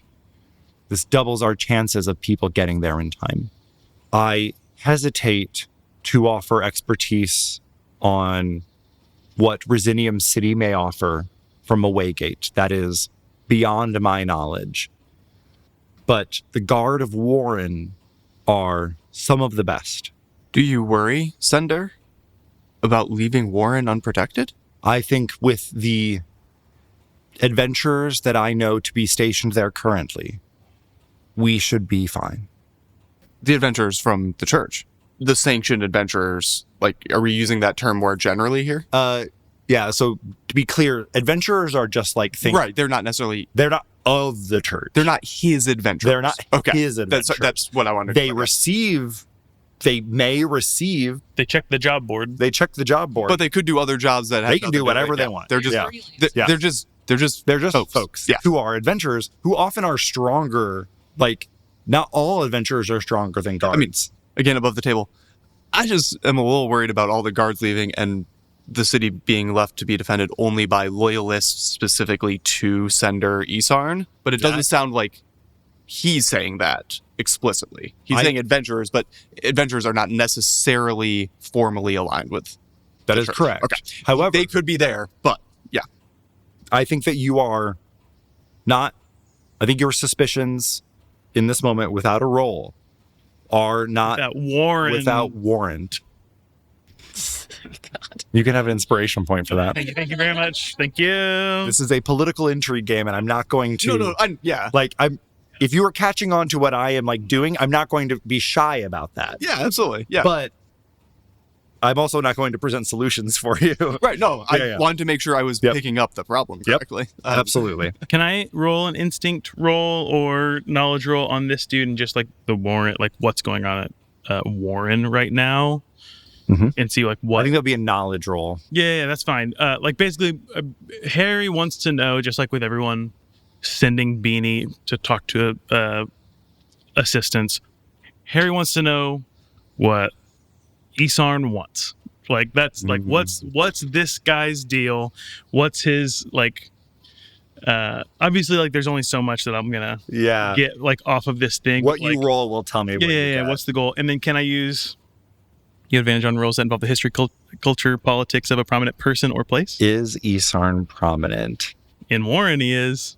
Yeah, He's you're also not from been Warren. he's also been described as like a rising star. He is a rising star. I will allow I it. have written that quote from my DM down on the paper. And let the dice tell a story. These dice don't betray me. You've got a friend? If you've got the hope to spend, you've got the hope to I spend. do. I have two more. You know what's sick? Did you get a fucking critical? No. Oh, thank God. That halflings get to reroll ones on hope die. Okay, that's great. So I've got 9 right now. Okay, that's not great. I'm sorry. I have 11 Okay, that's plus better. my plus 2. So I've got 13. I've got 13 well, that's right a more now. respectable number. Plus 4. So I've got 17. Okay, a little bit better than average. Yum, yum, Vibe yum. check. History vibe check. You know, I think there's a mix of what you would know from the general population and coloring that with what you know from the scribblings of a madman. Yeah, 100%. Isarn is not going to let an opportunity to shine pass him by. Gotcha. He has made a name for himself in Warren, and now he will make a name for Warren at the national level. Perfect. At a minimum, that is clearly what is happening here. Yeah. What he plans to do beyond that is, I think, a little bit beyond your grasp with 17, with fear. I think what you're missing on connecting here is going to cause you to mark a stress, because the scribblings of the madman are scratching at the back of your head here. And that's what you're not able to connect in this moment. What you're seeing is the play of a politician. Yep. Yeah. Great. He's going to save. He's positioning himself to save another town in distress in front of the king. 100%. Like a person who did not get invited, or even he was invited, Yep. didn't get sat at the Right. table, Yeah. is now able to, Is jumping in Provide- the mix. and doing it well. And going over the head of a higher ranked person in his chain to do it. Yep. Cool. So those all make sense. Yeah. But But what there's is got this? some more juice as to, If we believe that this plan Yeah. is sufficient, I feel good about this plan. I think it's something that makes sense. I appreciate the other additional opportunity from Warren and contributing there. So I feel good about it. Asher offers up any other opportunities for questions. First Commander or Mother Maris, do you all have anything to offer? Obviously, I know the Houses of Fortune seem to bring a lot of adventures around, but is there anything that the Faith of Adeline is there anything you guys can offer in this? Especially if we are able to clear the way here. Mother Damaris, her light shifts a little bit Give me that spotlight. and Mother. begins to, not in any direct way, but those of you looking at Herry do kind of get the shadows behind him lengthen a little bit as her light shifts in his direction. And she says, protecting the Temple of the First Light is of chief concern to me. A significant amount of faith has been gathered there, and should that fall into the hands of these enemy armies, I would be very concerned. Is there any chance that your ritual, Ward, would disrupt that store of faith? I don't believe so. I mean, the spirits have always existed. They've always influenced our world, whether we've perceived it as such or not. So I don't see any reason why this would waver any faith. My purpose here is merely to ensure the safeguard of the faith of Iridessa. I assume you mean not to insinuate anything beyond that, Oh, of course not. Just asking. Senator Pinch? As the king said, just any last questions. I just wanted to get the full lay of the land before he made any decisions. First Commander Naro stands up, looks at the map, and says, I feel as though we are missing something. While I agree with Senator Halavard that there is a great likelihood that the fallen were drawn here by opportunity, the scavengers that they are, I do wonder if there's just something we're not seeing. Is there any chance or opportunity that we are missing here? I am begrudgingly of the mind that we should not send the troops from the outpost. It feels like a trap. There are other towns in the area and larger towns, more strategic towns. And while I wonder, there has to be a way to hold the siege. Well, that raises another interesting point. We said there's 200 folks, approximately, 200? in the town of Hilford. What are the evacuation options? That hasn't been considered. That's right. Is there any waygate options as far as evacuation or even airships? The airships would have to get there, and that is still the problem. Wouldn't that also be just sacrificing the temple? If we evacuate the town and just give it up to the fallen, I can't accept losing that temple. that's a lot of faith that I'm no fallen expert, but can't imagine it's good for the fallen armies to have access to that. Above table, just I don't understand what that magic actually does equate to for the fallen for a zombie army. Yeah, I don't either, but No. I think you made a very good leap, but I don't know. Think of faith as raw magic. Yep. And so anyone can do a lot with it. But one thing that's important to know, the fallen cannot produce faith because they do not have a soul. Sure. So they cannot produce faith. So this would be giving them a weapon that they do not have access to currently. Sure. Okay, deal. Yeah. Mother Damaris says that giving the fallen faith is foolhardy. They don't have access to this kind of weaponry. No one wants to. No one's suggesting that's our top choice, but I guess I'm as much as I don't want Fallen to have that, I also am going to always prioritize the safety of the people of Vinathar. King Asher speaks up.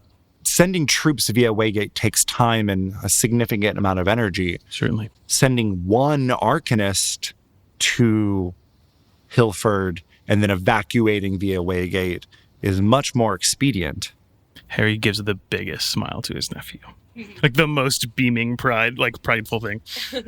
I think in this moment I'm going to spend a fear to rob you of that. What a dick. That's what you get for having a positive reaction to something you did. And First Commander Naro will say, I again will remind you that we cannot allow these troops to ravage the north.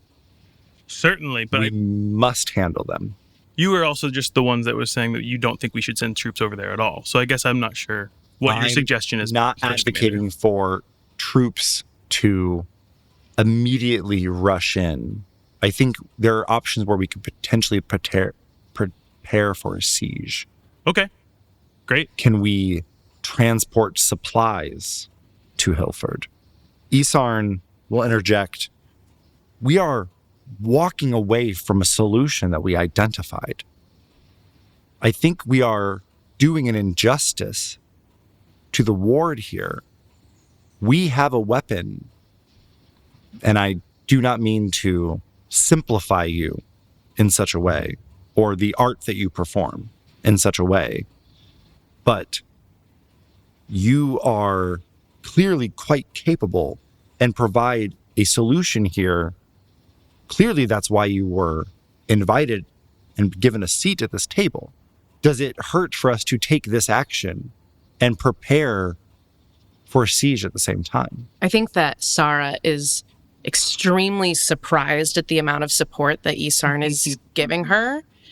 And I think it feels like a huge confidence boost to her. Nobody has ever, believed in her this much. Nobody's ever given her this amount of respect. And so my bright yellow color starts darkening a bit into more of a kind of a mustardy color, just to show that she's more grounded and more confident. And she starts holding her head a little bit higher as he's saying this. I think we should hold to our plan. Forgive me, Senator Pinch. Nothing to forgive. Think that there are many things that we can consider in this moment. And I value your ideas, First Commander. I think that there are many things to question here, but action must be taken.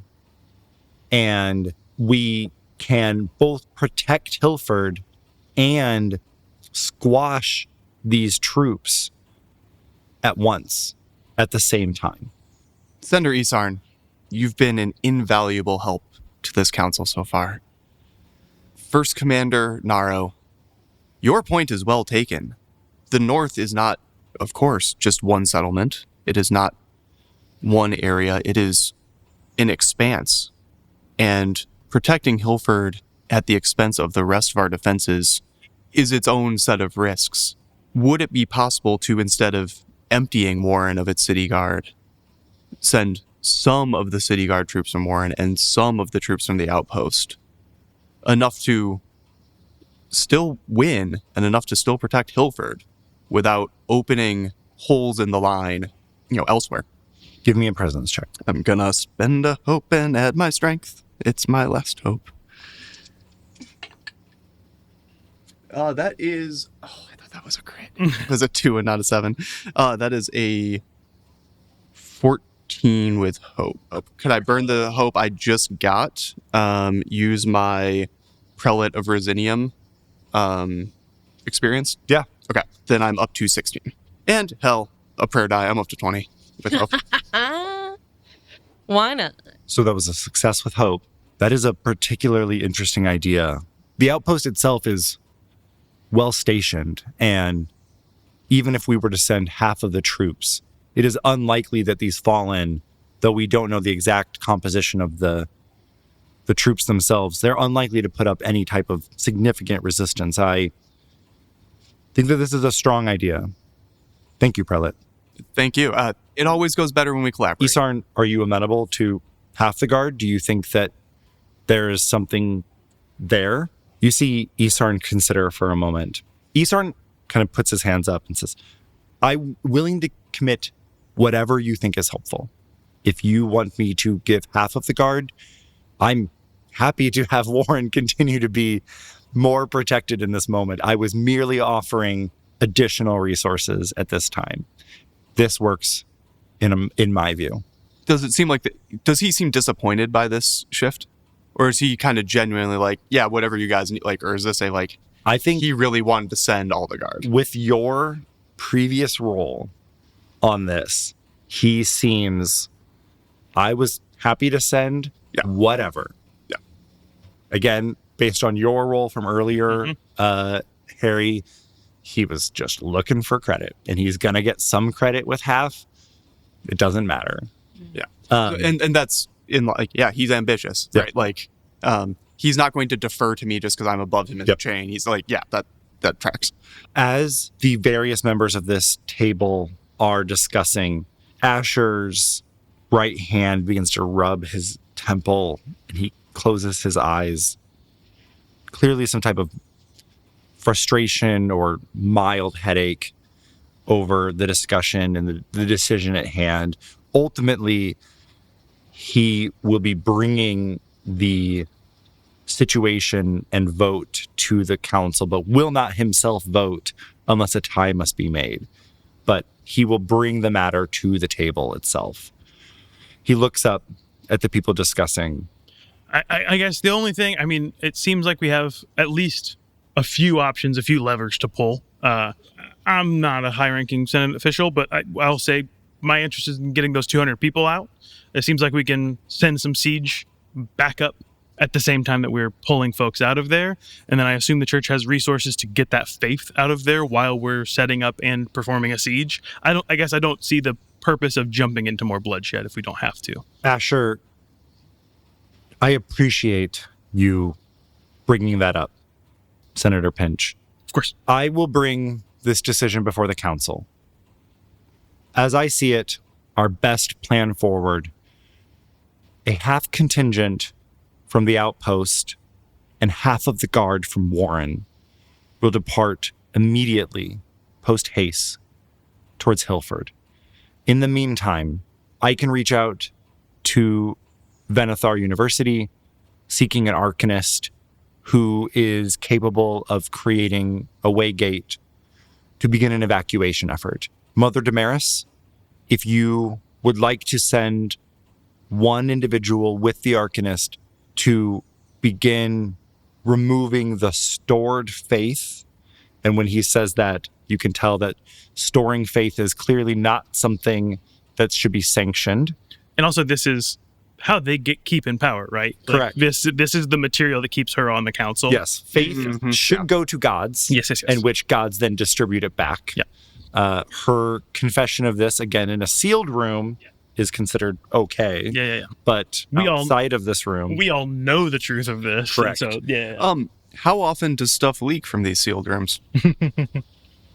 Like, is it like above the table? Is it like Council of Elrond where there are the hobbits listening in, and you know, like, or is this like actual like? Is there a general expectation that everyone in this room takes that part of it seriously? I think people in this room might be the likely audiences of hearing that type of thing. Okay.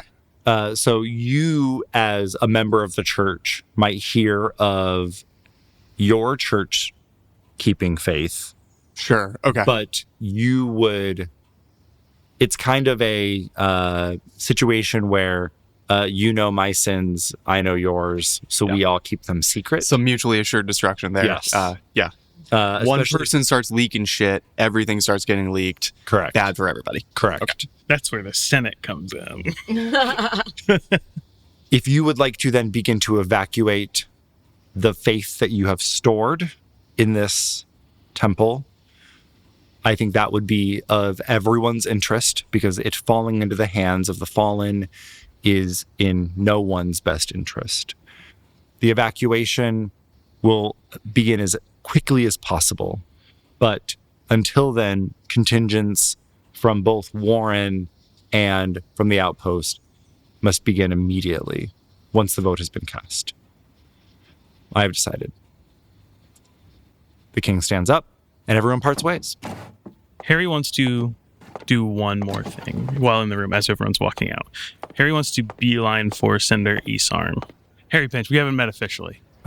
Senator Isarn Halavard. Hey, Nice to meet you. I've heard a lot about you. Congratulations on getting a room like that. A lot of people get over their skis a little too fast, but you held yourself great. I appreciate your insights. Happy to serve. Yeah. Great. Senator Pinch. Yeah. As I recall that name, you are the relative Uncle. Yeah. Uncle of the King's my nephew. King's your nephew. That's right. Interesting. You want to see interesting? You should have seen his teenage bedroom. I cannot imagine. It's he was a kid.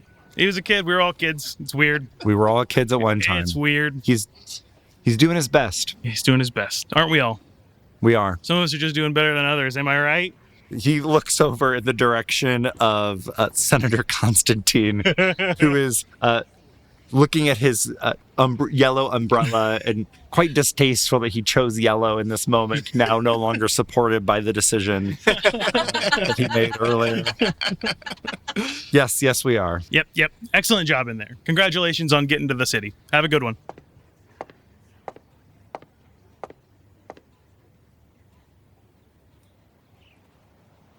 You have gathered these 6 individuals, and they are a ragtag band of young people. There is one woman well into her 70s in the group. Her hair is just sticking in every possible direction. Her name is Agatha. Great. She goes by Aggie, and she is kind of the de facto leader of this group. And she says, "Now explain to me, Sahra, why we are doing this exactly." It's Sahra. Sorry. Gosh. Oh, names. We are doing this because there are people who are in danger. There are about 200 people who live in Hillford, and there are armies of the fallen who are marching toward them. It's a lot to disrupt the balance, dearie. It's a lot to disrupt the balance. I mean, but you're talking about 200 lives potentially at stake. I'm here. 73 years old. So you get it. I get that people die, yeah.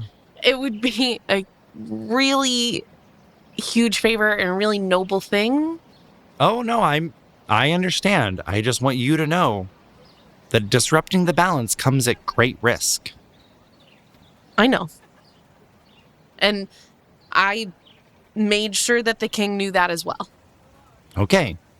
And if this goes wrong, the 6 of us are not going to be held responsible? Correct, because this was a decision made by the king that you would help us. So, if anything, it's on him. Oh, honey, that's not how that works.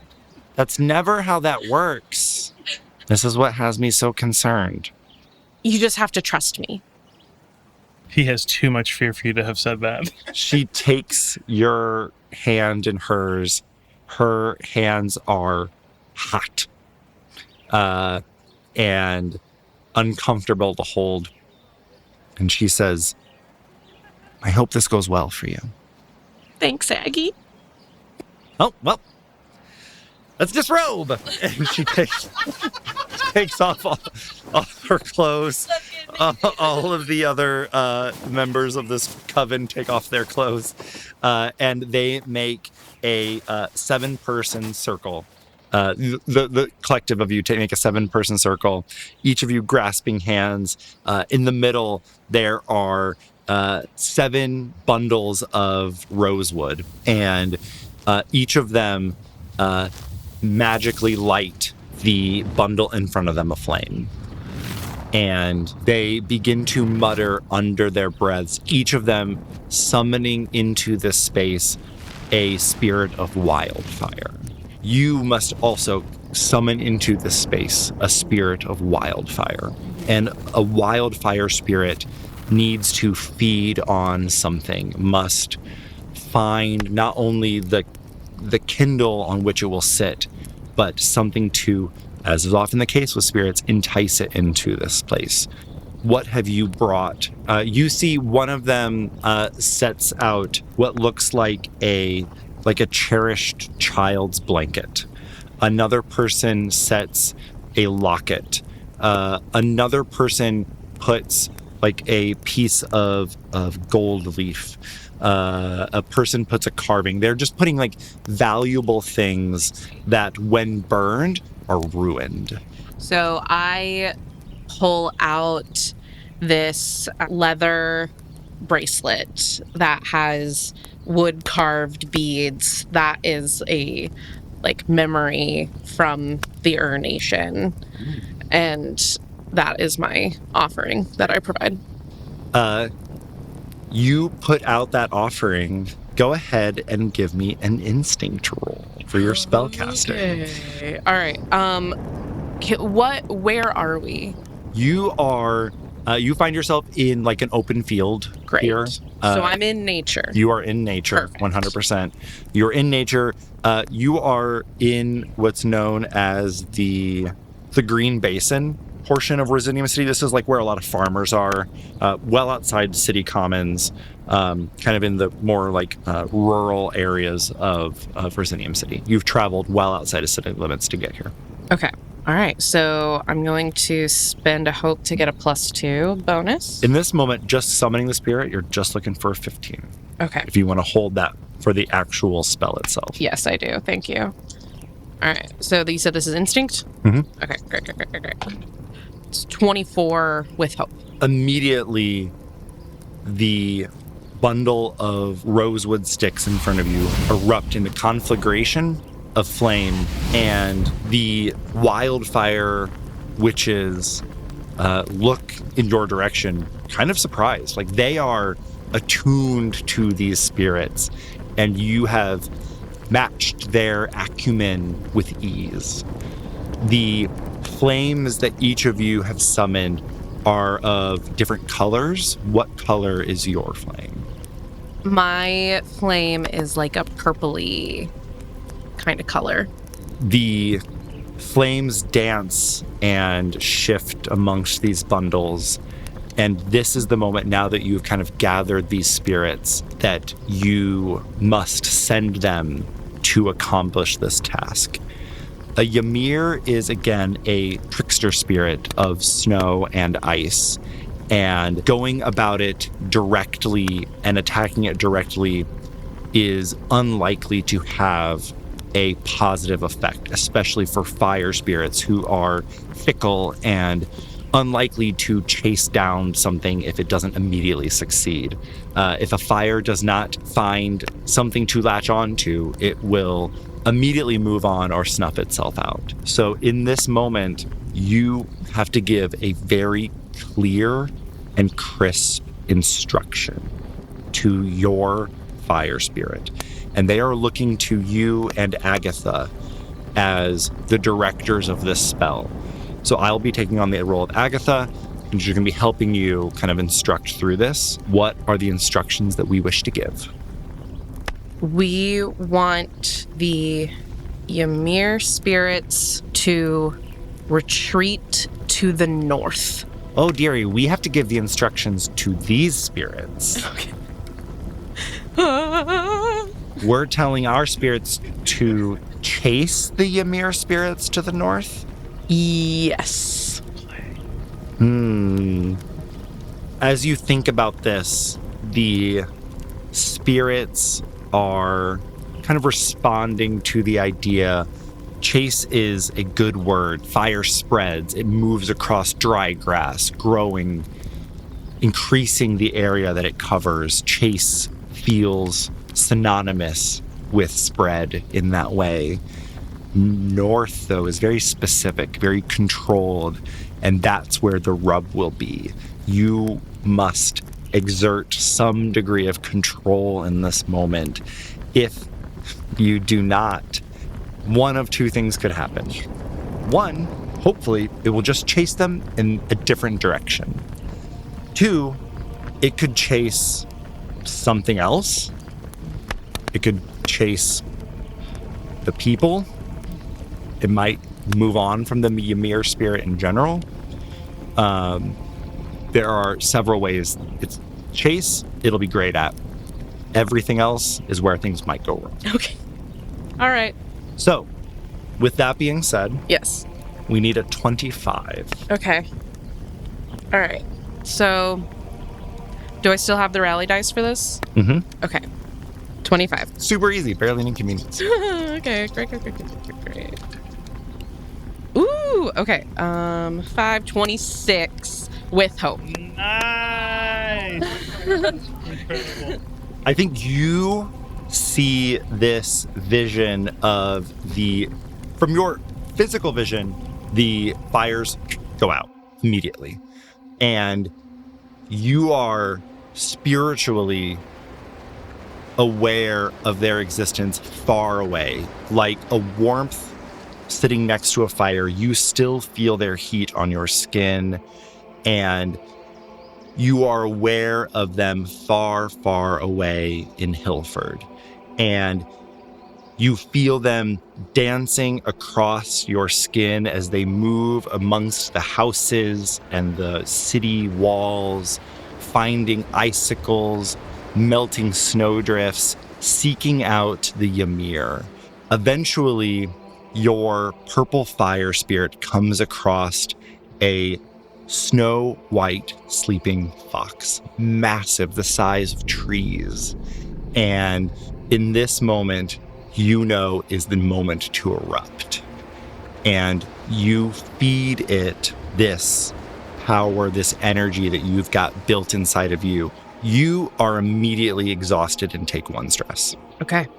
As you feed it your literal life energy, it erupts into purple flame, and all of the other flames in their different areas also catch the scent of the Ymir, grow in size, and begin to follow your purple flame through the hills as they chase this Ymir to the north, taking it into the woods and away from Hilford. Sahra, in her pride, changes her color to a purple. Not intentionally, just subconsciously, she turns purple herself. When you open your eyes, Aggie's hair's singed a little bit on the edge. You know that she didn't have to let that happen. She must have chosen to let that happen. She loves the fire. She says, "Oh, you've got quite some skill for a young girl." Thank you. That was thrilling. That was so exciting. I've never felt that kind of power before, really. Be careful. Sometimes it's easy in groups like this. A group of 7 is always strongest. I would exercise caution in the future. But promising. You are very promising. Sahra's just beaming. She's just Wonderful. the biggest smile on her face. We fast forward. Beanie is hunting down Herry and eventually finds him outside of a tannery. She is sweating a little bit. She's clearly been hustling. She would never run in public, not in these heels. And Yeah, I appreciate y'all. Thank you so much. This hell looks great. Thank you so much. I appreciate y'all. it smells so bad here. You're right. I have nothing else to say. You're right. It does smell bad in here. It smells bad. Why are you here? I have received this from the senator in Warren. Oh no, let's walk and talk. Okay. You open up the missive, and it is from Senator Rogers. Okay. Senator Rogers has informed the Senate that he has been removed from his position as of last night. As of this morning at dawn, the town of Warren no longer recognizes the authority of the Senate or the kingdom of Venethar until their demands are met. Are the demands listed? The demands are as follows. 1.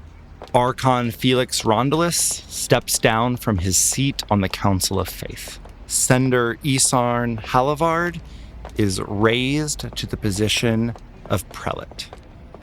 Boy, I was right to congratulate that guy. To prelate, not to Correct. Not to Arkan. Arkan. Okay. Well, that's A little bit of restraint. The third and final demand is that change be formally recognized as a domain of Baaz. who else has these? Every senator. Have you made coffee? You've been listening to Faith and Fortune by Theater of the Mindset. Our actual players this season are Steve Edinger, Shelby Myers, Nick Traeger, and your kind and generous GM, Justin Gerardot. Audio engineering, post-production, and scoring is done by Nick Traeger at Studio 3607. If you're enjoying the show, you can help us grow with no capital investment by sharing it with a friend, following us on Instagram and Reddit, writing us a review on your favorite podcatcher, or you can chip in for coffee at our Patreon. Thanks for listening, and we'll see you next week on Theater of the Mindset.